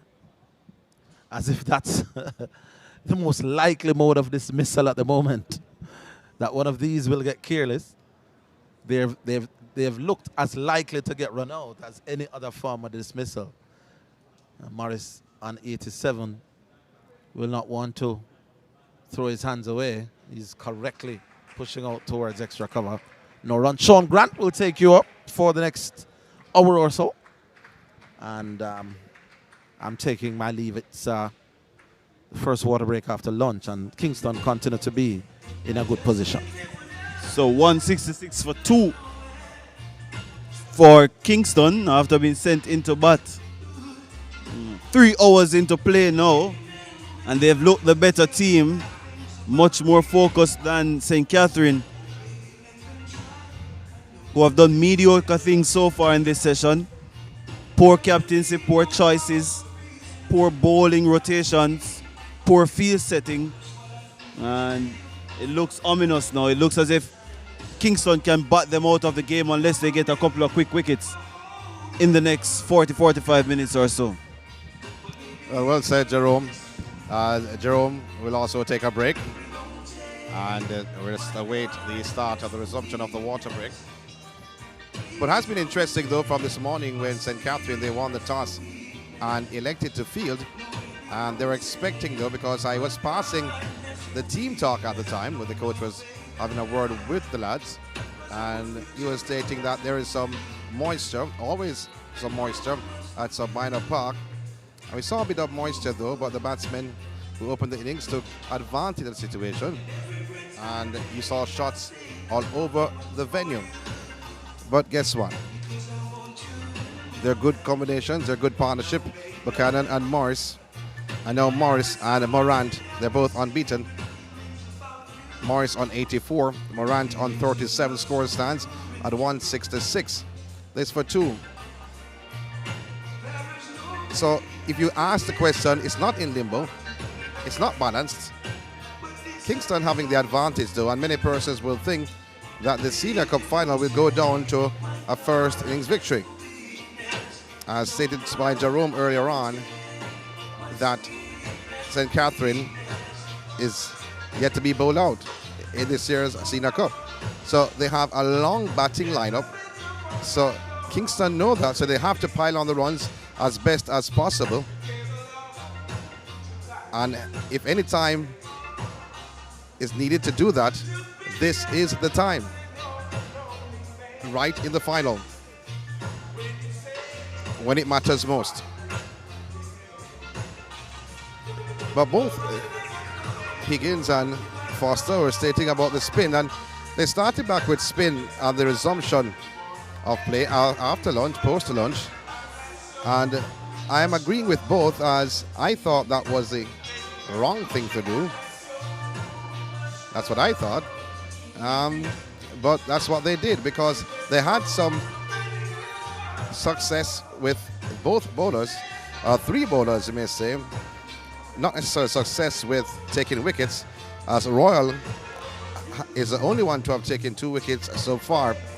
But Ramal Lewis, bowling from the Michael holding end, he started out at the quarter watch end, was not as controlled as when he changed ends and was bowling in front of the George Headley stand, and at that time he had major control of his bowling. Did not take a lot of wickets, but not a lot of runs were scored off his bowling, and they were bowling mean at the latter stages of the first of 3 sessions. And I think because of that, the batsmen were choked up and wanted to release the shackles, and 2 drives outside the off stump gave Royal his 2 wickets, both being caught at first slip. We've seen respective field settings or field placings. So pace will still continue as the captain have a word with him. You see him at the top of your screen.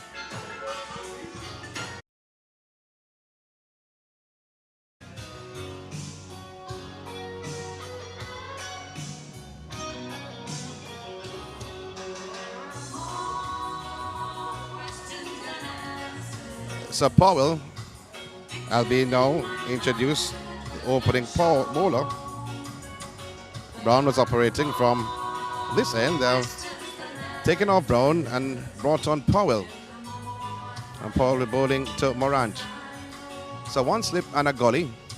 Backward point. There's a cover, mid off and mid on, mid wicket. 1 more so a long leg. Man at the square leg boundary.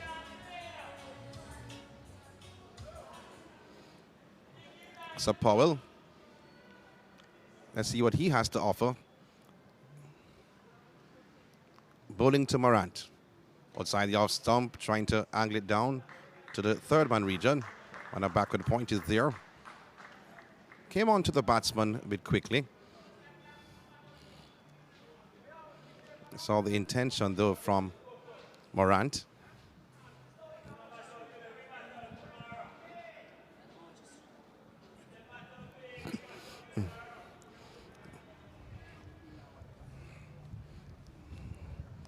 So Powell, from just in front of the George Headley stand, goes by umpire Bran. Oh, that tucked him up somewhat. I was in 2 minds though, whether to come forward or to play defensive. And Morris will have a word with Morant. Just to simmer him down though. Both batsmen have been developing our nice partnership. I'm going to look to the scorers to see what the partnership is like. 81 for the 3rd wicket. Paul once again. Tomaran short, pulling. Oh, man down by long leg is there. Moving to his left though. They go through for 1. Rocking back was Morant. A short delivery from Powell. Scoreline ticks away. 167 for 2.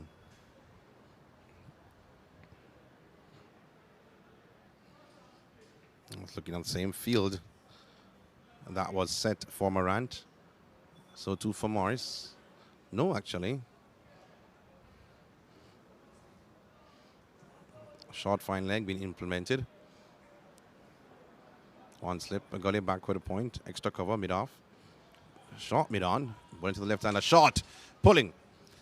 Into the boundary for 4. Solid. Well-timed effort from Morris. Another short delivery from Powell, dispatched by Morris. Straying somewhat. No one moved except for the fielder. The square leg region. And I would think, though, he was thinking of going and picking it up from the boundary more so than saving the boundary.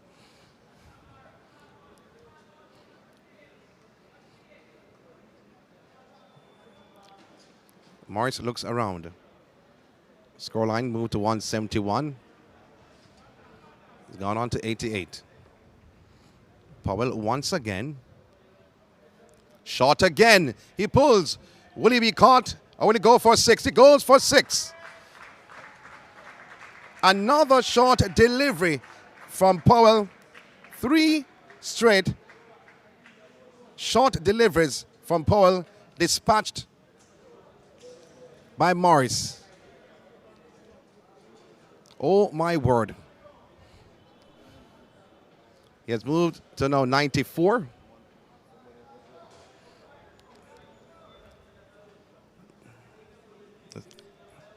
So 94 runs. And the way how Powell is bowling, he may reach his century in this over. That's Morris.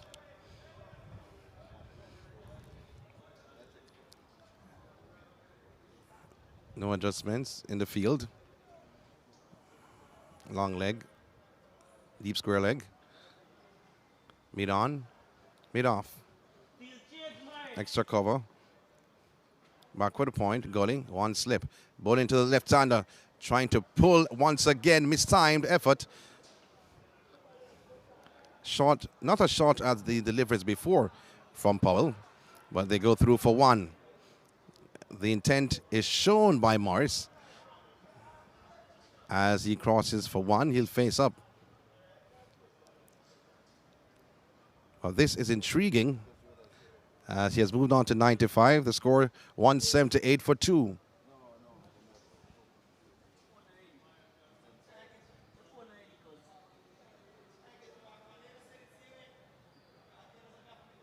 So Williams continuing from the corner watch end. And you saw the intent from Morris as he's doing some guarding work. So the shackles have been broken. The shoulders is now broader than ever before. He stands on a 95. Williams from the corner watch end into the left-hander. Good delivery, pitched above Milanov. Movement of the seam into the left-hander. Good delivery from Williams. Not giving him the length that was given him by Powell. He punished Powell in that last over.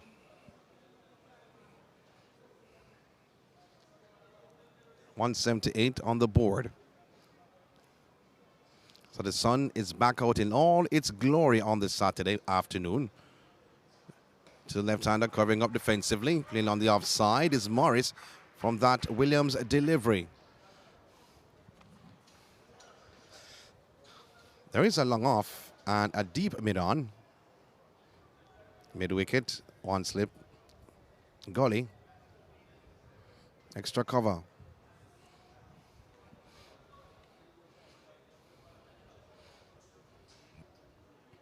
And more so for cover fielder. Backward point deep. Cutting. Cutting well. They go through for 1. They think of a second, but the thought has come to a reality.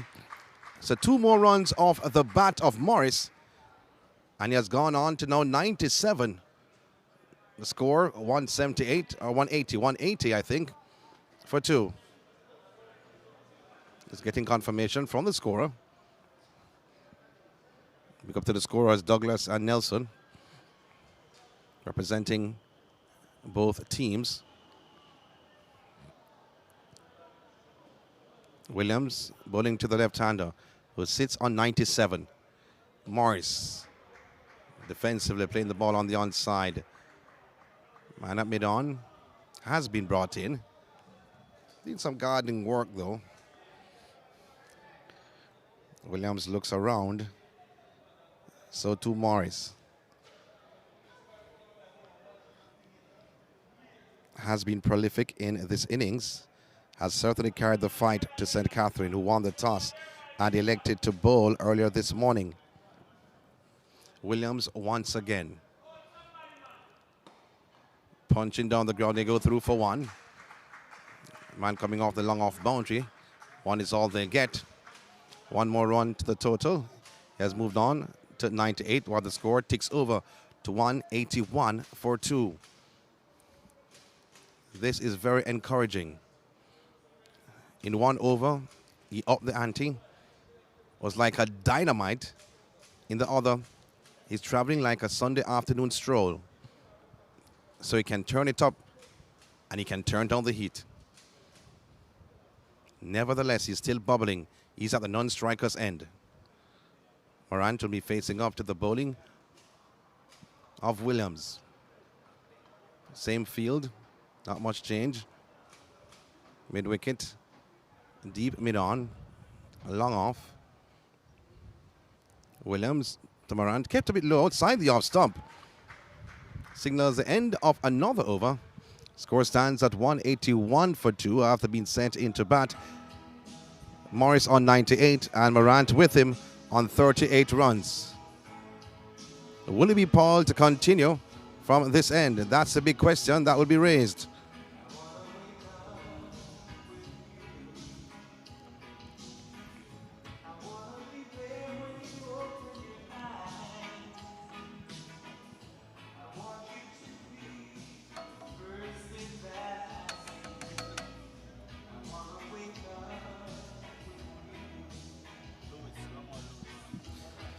So spin has been brought in. Raman Lewis coming back to the end that he loved so much. Remember, he started out at the Cornwalsh end. Now he's going to be bowling again from the Michael Holding end in front of the George Headley stand. And let's see what he will do as he's looking for the scalp of Morris. Morris is looking to reach 3 figures. However, the score stands at 181 for 2.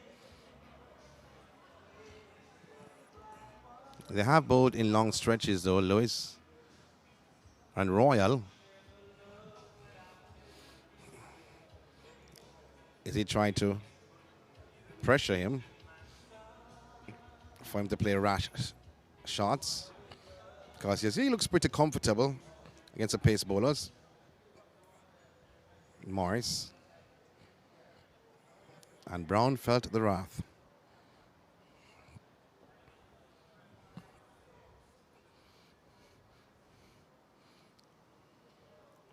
With the light breeze blowing over the ground here at Sabina Park, persons expect a lot more action in the afternoon.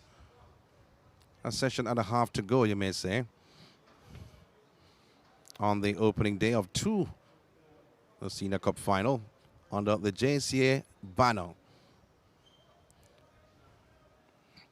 It's a beautiful day for cricket.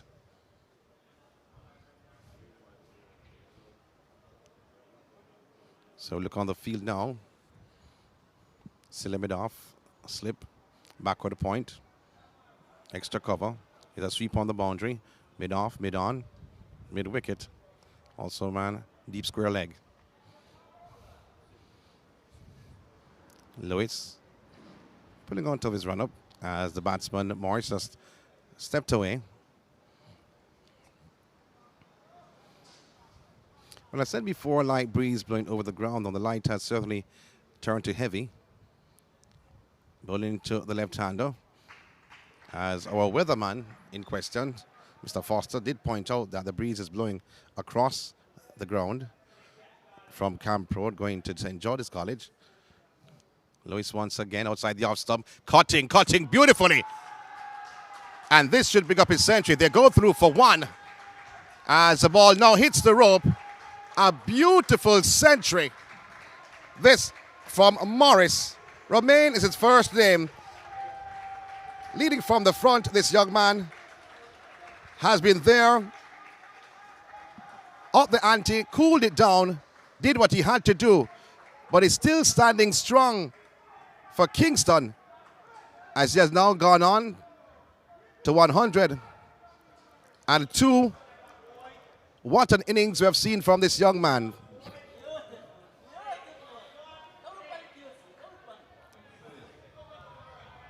A well-deserved ton by Romain Morris.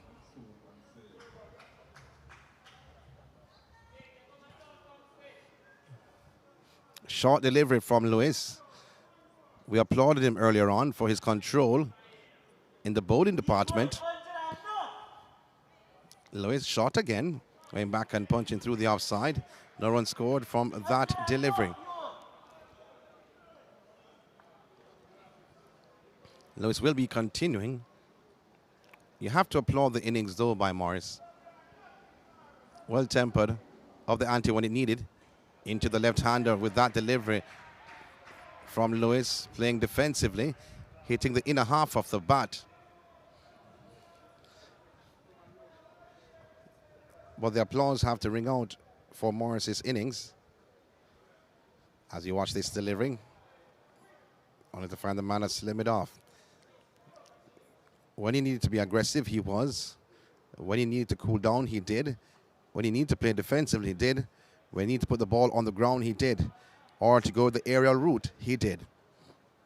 Well-tempered innings so far. It's not done just yet. Lewis punching through the covers. They go through for one. Sweep on the boundary. Make it be one. One is all it's going to be. End of the over. One more to the total. 103 on the board for Morris. And the score has moved on to 186. It's for two. Great going by Romain Morris. And great is not the word, though. An excellent innings from this young man. Has weathered the storm with the spinners all around. And when the pace bowler stepped in, he stepped into them and dispatched all over the ground.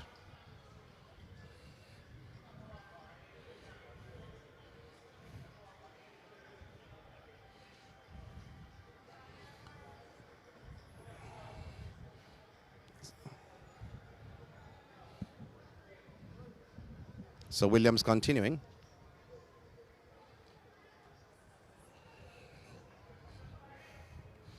From the corner watch end. Still bowling to Morris, though. Morant has been at the non-strikers end for some time. Has been on the watchful side of things. Not because you want to. That's how it has played out. Gully, slip, extra cover. A wide, long off, and a mid-on. And some more adjustments being made in the field. Now the wide long off has come off the boundary. Now has been sent back. You're not seeing it in your picture.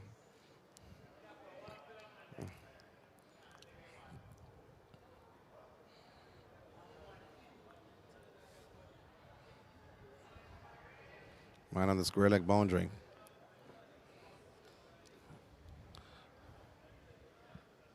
So Williams, once again, bowling to Morris. Wayward outside the off stump. Wicketkeeper had to come across. That was a wayward delivery, though, by Williams, and he stared him down. He's staring at Morris. Will that help? Maybe that will help to get the wicket of Morris, because nothing else has helped on this day. Nothing has worked. There are some words being said, and I'm assuming words are being said, or it could be a staring down contest.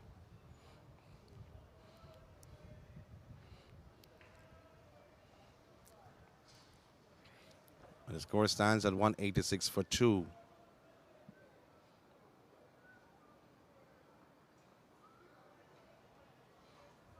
Williams continues. Bowling to Morris. Oh, cutting is Morris, but can't beat the cover cordon. He thought of a single, though. And this is better from Morris, though, because we have seen him play in the covers and take off. But this time he was extremely watchful and communicated with Morant, his non-striker, his partner. So maybe in this innings he has learned. But time will tell. The score stands at 186 for 2. Williams again from the Courtney Walsh end. Bowling to Morris. Outside the off sub, cutting this time around. They go through for 1. 1 is all they get. A direction from Williams. If he's bowling just outside the off stump, I think he would have actually putting maybe a second slip. He has 1 slip and a gully. Because it seems like that's his line. And that's how he has bowled so far in this over.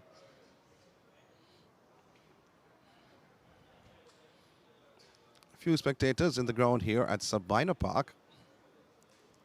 It's a 2-day final. Williams once more. Put into Morant. Be very watchful of better deliver into the left-hander. And he saw the deliveries to Morris was outside the off stump. This one coming back to the left-hander from Williams.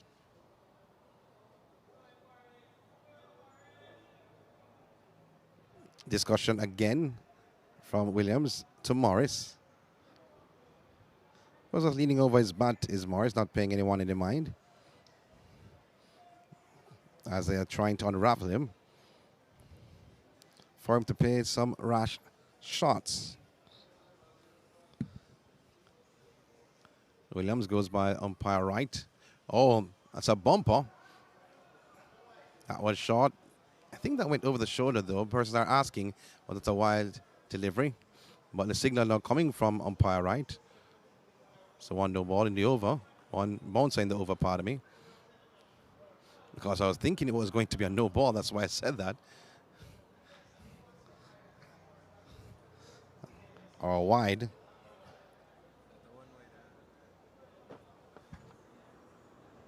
So that's a dot delivery.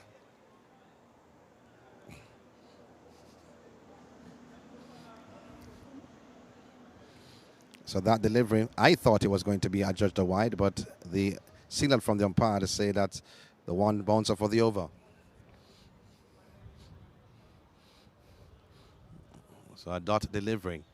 Williams once again, bowling to Morant. Oh, pulling. Will he be caught? Will he be caught? Yes, he will. That's a 3rd wicket to go down. Pulling, hitting the upper half of the bat. Spewed right up in the air, and he was caught. And Williams getting his 1st wicket. And Kingston losing their 3rd with the score standing at 187. Morant is disgusted with himself. Has thrown down the bat not once, but twice. He must be disappointed with himself. But Williams getting his 1st wicket of the match. The 3rd wicket to go down. 187 for 3.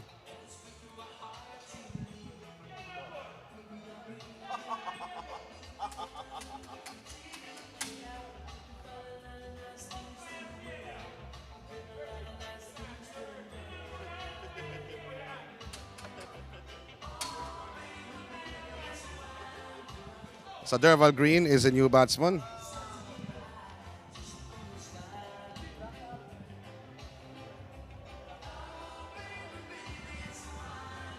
Coming to join Morris. Morris has seen the back of few players on his team, but he still stands strong though at 104.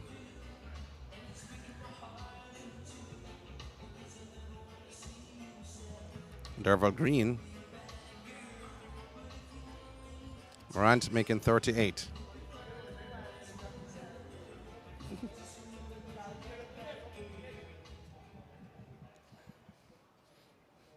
So did the batsmen cross? No, they did not. Hit the upper half of the bat, spewed right in the ear, top edge, and was caught. Third wicket to go down, going for 38, Morant. Saw a half century in his sights, though. I think that's why he's disgusted with himself, more so than anything else.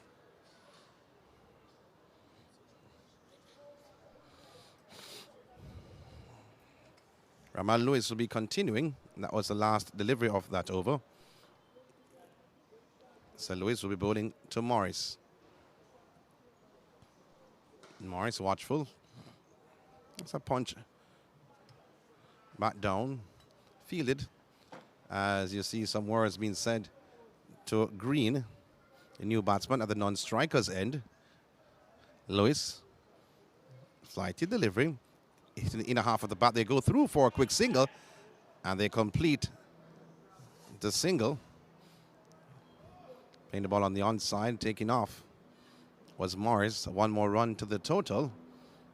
And one more run off the bat of Morris. He has moved on to 105.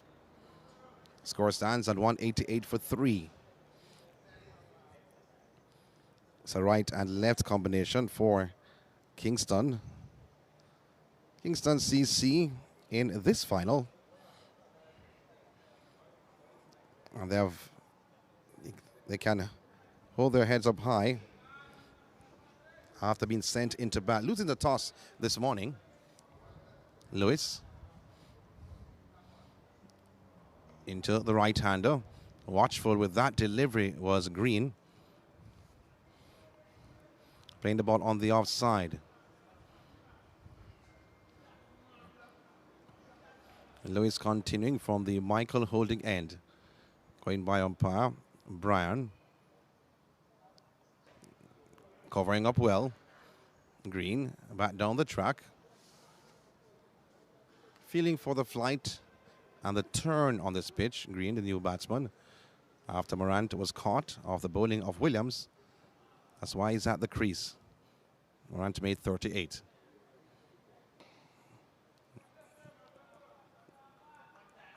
The bowler, Lewis, going across. Not allowing the ball to go to the mid-off region. That's good from Lewis. Bowling to Green. Doing some guarding work is Green. Forward short leg implemented.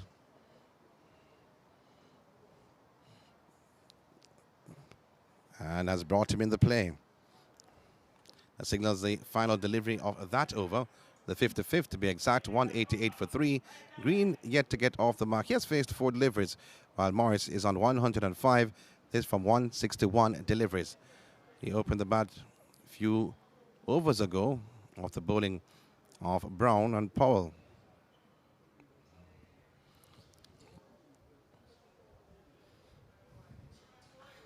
Will be Williams to continue from the Courtney Walsh end. He makes his way.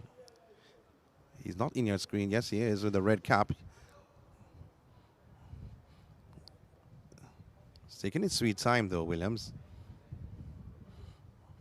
And the captain having a word with one of his players, looked like Lewis. Having a discussion mid-pitch. And Williams just handing his cap to umpire Wright.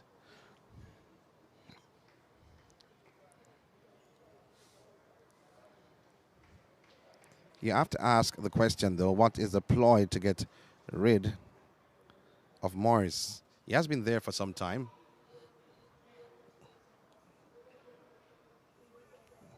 He has faced 161 deliveries.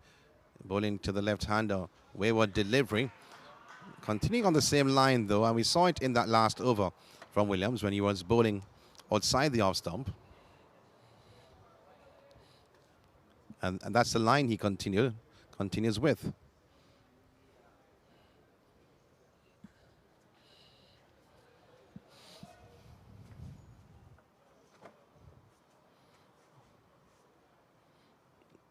So once again, Williams from the Courtney Walsh end will be bowling to the left-hander, Morris. the man who has scored a ton so far. Outside the off stump again. That is the ploy. He wants Morris to come across to play the attacking shots he has been playing, but he has to bowl them closer for him to play at them. He has been wayward those first two deliveries. That's Williams. As Green having a word with Morris.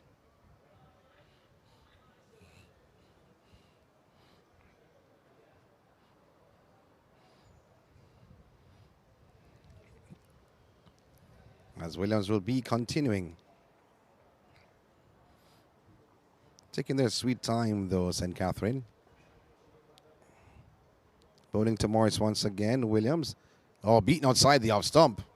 Beaten outside the off stump. Going right through to the wicket keeper. Hanging his bat out for dry. He was not playing a shot though. Came across. I think it opened the gates. And Williams should be encouraged by that delivery.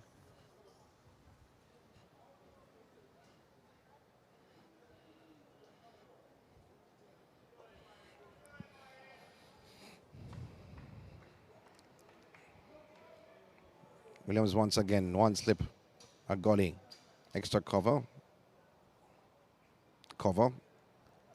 long off, mid-on, mid-wicket. The man more so at the long leg region for the left-hander, Morris. Also the square leg boundary. Outside the off stump, he's testing him. He wants him to drive though, but he has to bowl a little bit closer. He's stretched for that delivery though, Morris. It's a battle between the two. A mental and physical. The ploy, this by Williams is for him to play shots outside the off stump. But he's bowling wide. See, this will get closer. Yes, it does. Full face of the bat plays on the offside. No run scored as Williams give him a look down. Morris not paying him any mind whatsoever. One delivery to go to complete the 56th over of this innings. Has been an interesting game or interesting final so far.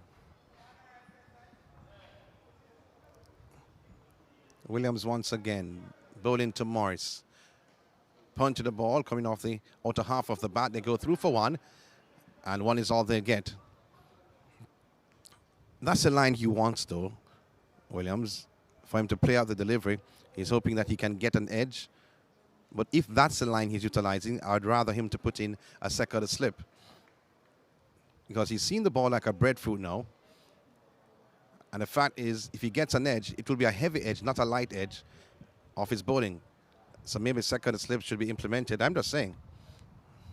Or so than a gully.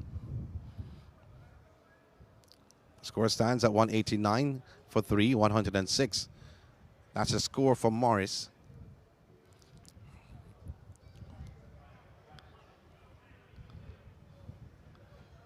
And Green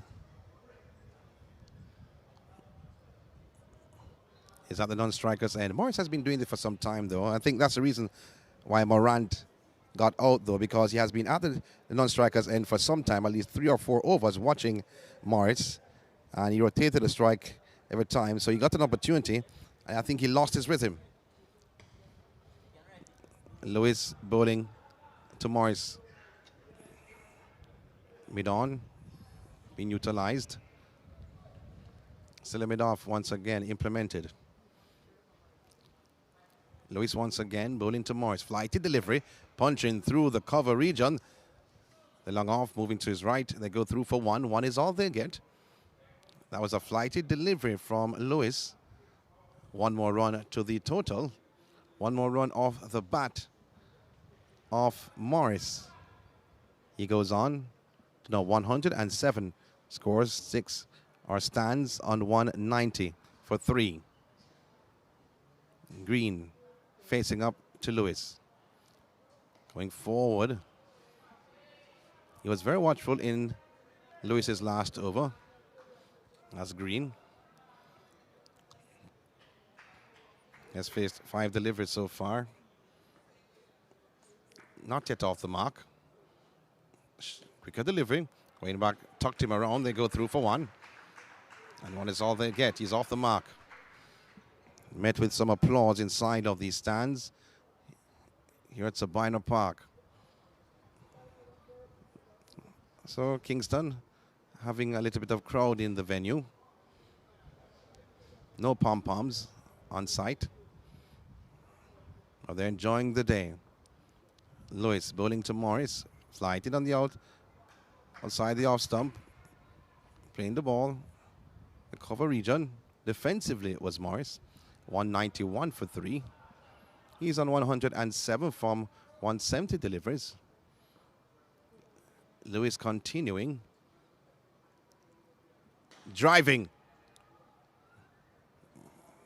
But only to find the man slim it off. Now that was a good fielding though, because I was looking all around though.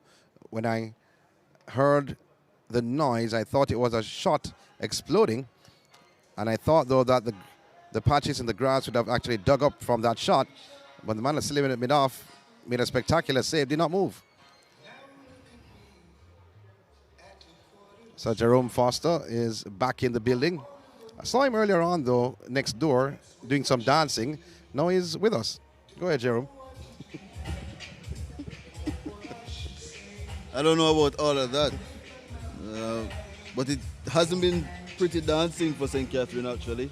They have been struggling, and wickets few and far in between. I think they have only taken wickets when you are on commentary, so maybe they need you to stay here.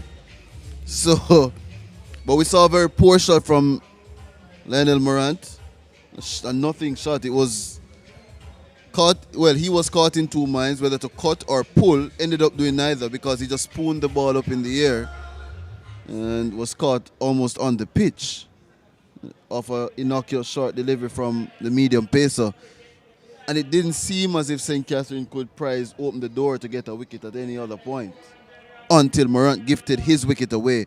But we have seen a wonderful century from Romain Morris.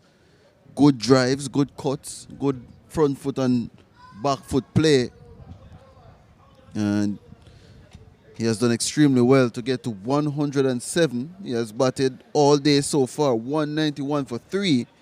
That's a very strong position for the home team, even though it's supposed to be a neutral venue. Green playing the ball on the onside. That delivery from Williams, continuing from the Courtney Walsh end. And doing the analysis though, and I'm listening to you, but I thought though, to be honest, that Morant, because he was at the non-striker's end for 3 overs, I mean, a lot of the deliveries were played by Morris. He wasn't faced with any. He got an opportunity. I think he lost his rhythm. I think that's why he played that shot. His rhythm was gone, and he mistimed that shot. So clipping fine. The long leg region was Green going through for a single from that delivery from Williams. Sometimes as a player, no matter what sport you are, and if you get a time to rest, you sort of lose your rhythm to when you start back up. Fair enough. Still thought he could have handled that delivery a little bit better, but your point is taken. It's understandable, especially the type of player that he is. He's a very aggressive player by nature, so he loves to have bat on ball. And if you're taken away from that privilege, you're going to get a little bit more anxious, overly excited when you get back on strike, and that probably turned out to be his undoing. Driving again is Morris, as Williams putting his hand on his head. They think of a second though, but it's not there. But again, the ploy though, this to Morris, is angling the ball outside the off stump, trying for it to move away from the left-hander. And it hit the outer half of the bat though. He was not in full control of that shot. And that's why you saw Williams putting both hands on his head. He's not using the royal sign of looking up in the ear. He has his own. Talking about Royal, he hasn't bowled for about 40 minutes. Well, he bowled when they came back from the luncheon interval. Yeah. And then that and was have it. been off since then. Yeah, and that's it. So he has been off for some time. Yeah, he has. You see the operation of medium pacers. You saw Malik Powell coming back. Didn't really work out. Now you're back with Williams and Romal Lewis. And it's been easy going for Kingston regardless of who is in the attack since the luncheon interval. Because Derval Green now is on strike. He's on 2 from 9. But at no point has he looked troubled. It's easy pace and You are easy scoring. You are absolutely correct. He looks in fine fettle, who looks ready for the occasion. However, he only has 2 runs beside his name. One slip.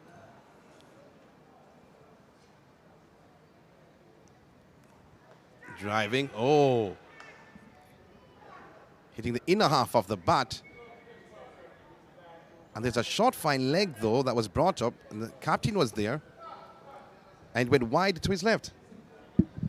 I don't think Green saw him, almost like a leg gully. Yeah. But I think he was a little bit too fine. If he had been 2 or 3 meters to his left, he would have been straight to him. Yeah. Yeah, And Green normally falls over to play through the onside, so you understand why they have that field placement. Innovative, but the luck not going their way so far. But if you want the ball to go to anybody as a batsman in the field right now, it would be him as a batsman. Because the way he has been feeling hasn't been that great at all. So if anyone should put down an opportunity, it would be him. He dropped a chance of his own bowling earlier. Pete Salmon missed a couple of run-out opportunities, misfielded a couple of deliveries, went out to the boundary as well. So not having the best of days. His captaincy choices haven't been great either.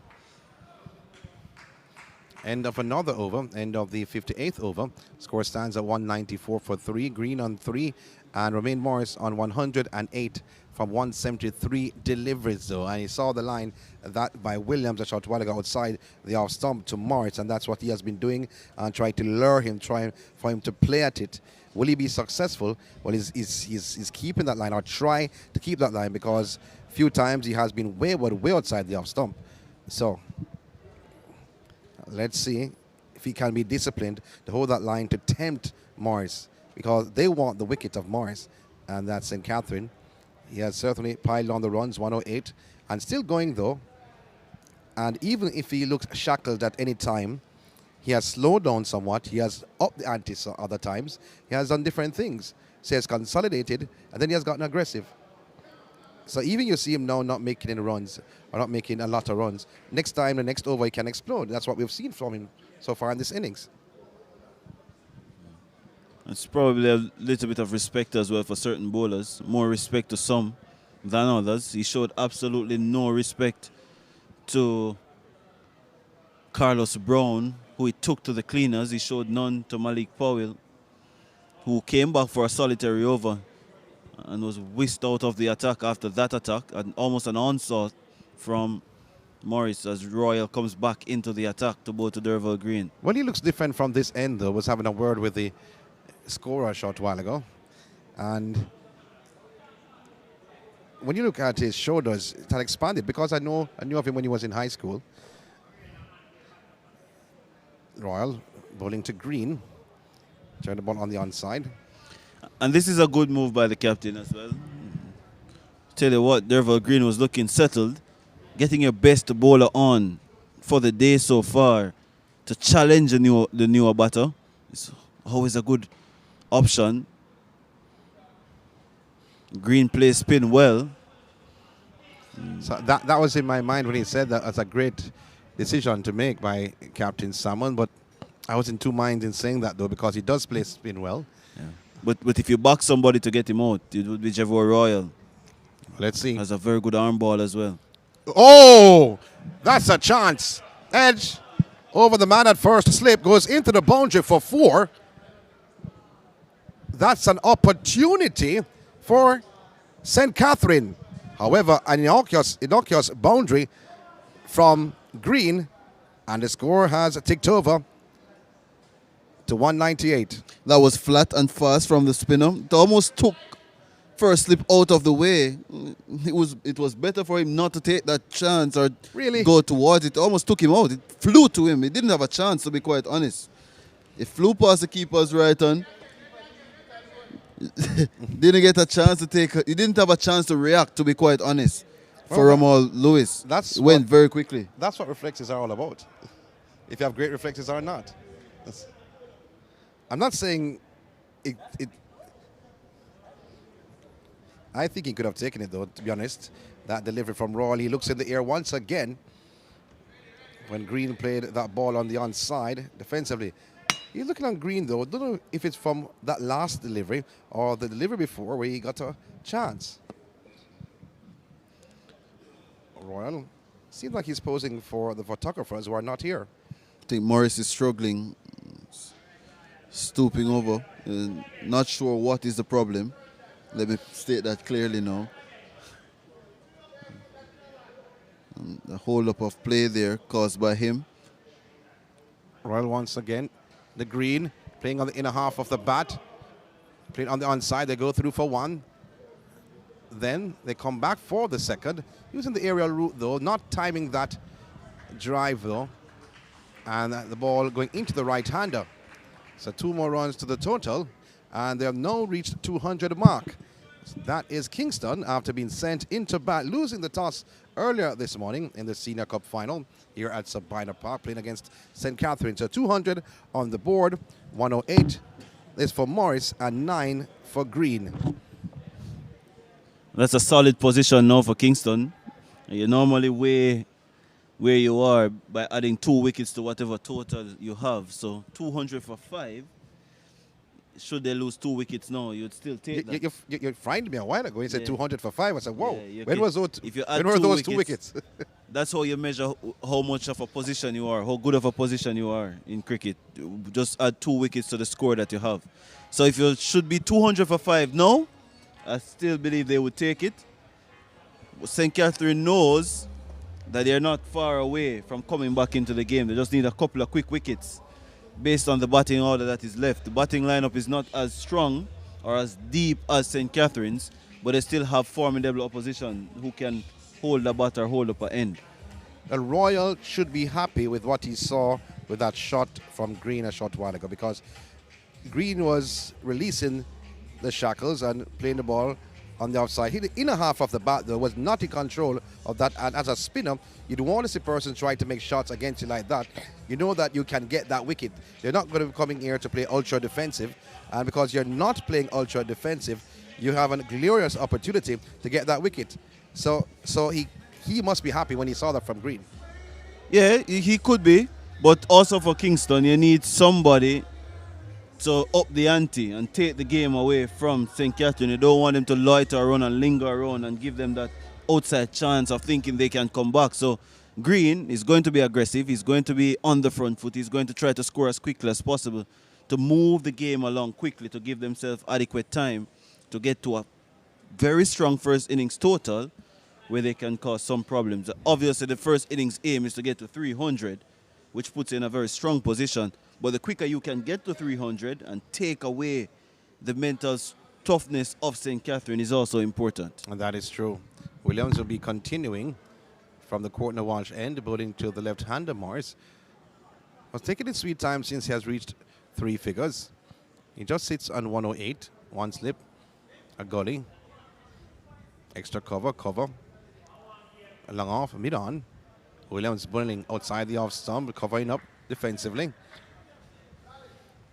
With the height on that delivery, mid-wicket, man at long leg, and man at the square leg boundary.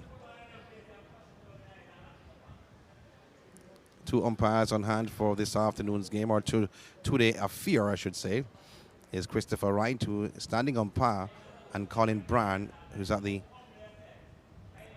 square leg region. Short delivery. Trying different things, though, Williams, against the left-hander. Hasn't worked out well, though. At one point, you saw him with a false shot. However, that was a ploy. He was bowling just outside the off-stump, and that's a dot delivery. And you have to ask the question, though, to be honest. How can you get him out? That is the million-dollar question being asked by St. Catherine. And it's obvious why you ask, and it's clear why it can't be projected, because St. Catherine are not bowling to one plan. And I'll explain after this delivery. Outside the off stump, you see that ploy once again. Being very watchful is Morris. Had a word with Green earlier on after he made that false stroke. And once again, Green and Morris will talk mid-pitch. And I think he's telling him, relax, let him bowl outside the off stump. We have it. I'll be attacking at the other end. Yeah, and I was saying the plans from St. Catherine to Morris, they haven't been consistent. So if it's going to be the outside the off stump plan, you need to set a field that reflects that is going to be the plan. Secondly, obviously the plan for Malik Powell when he came back was to go short at him. He did it one time he did it in an over, and he was taken out of the attack because the plan didn't work. Well, and again, he wasn't supported with the field, because if you're going to be going short, your deep backward square has to be behind square. He was in front of square, and the ball consistently went behind square. And then he's taken out of the attack. So it's questionable what they were trying to do and how much longer they could have prolonged with certain plans. Williams has more control. He has about 7.4 overs, conceding only 22. He has more control, but from the other end, with the other bowlers, there was no definitive plan. Williams once again. Another bumper outside the off stump. And being very watchful now is Morris. And we see the signal coming from the umpire. Signal all around. But the fact is, though, if that's the ploy, he wants him to play at it. He wants him to cut at that delivery. That's Williams. But as you said before, which I am not, and I'm not going to lament too much on this point, the field they're seeing now, is that the right field to do that? I'm just asking.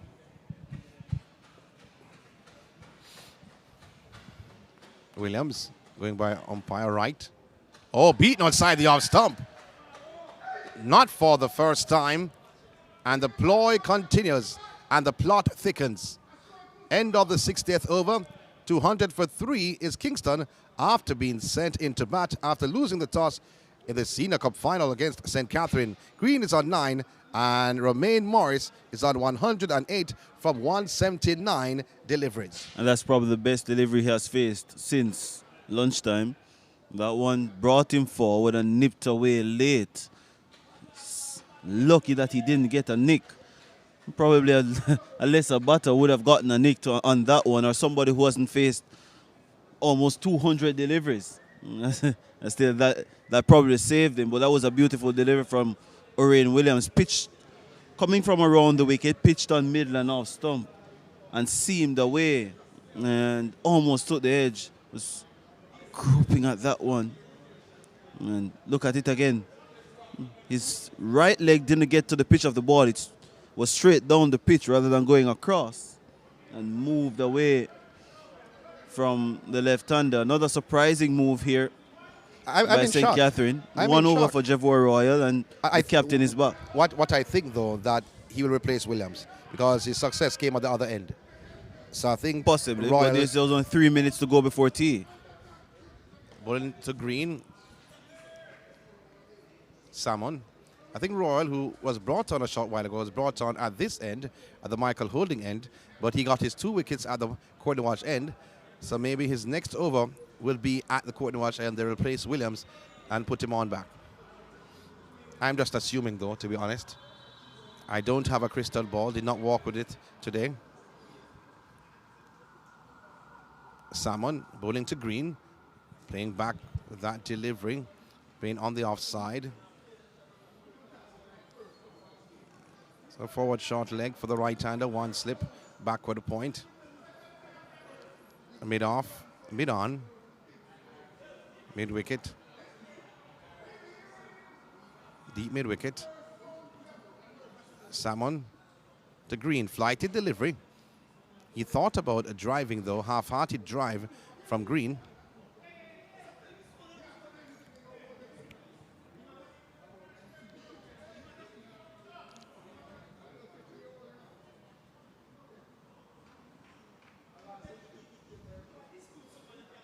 Salmon once again. Coming forward defensively is Green on the outside. One thing I can say about you, though, you keep your time well. Whether it's lunch, whether it's tea. No. Salmon going by the umpire. Flighted. Going back this time around is Green. And I'll explain why. Because as a batter, you always know the key moments in the game. And approaching any interval is very dangerous. You normally lose your concentration closer to and after a break. I think that sums it up. Yeah, well, is that tea? I think it's tea. The bails have been removed by umpire Brian, and that signals tea. The players are walking off. How would you rate this session, though? Who would you give it to? Kingston or St. Catherine? 95 runs in the session for Kingston, only 1 wicket lost. Obviously, they're still on top. And they're scoring at a good rate, 3.28. So should they bat out the rest of the day, they should get upwards of 270, 275. And that should be a very healthy position where they can dictate the pace of the game and the contest for the rest of the final. And Romain Morris continuing on his merry way so far. He's on 108 and he has looked in fantastic touch. One chance offered this morning, and that was to Pete Salmon early on. Other than that, he's looked in an impregnable position, untouchable, unfazed. And it's looking very ominous here for St. Catherine.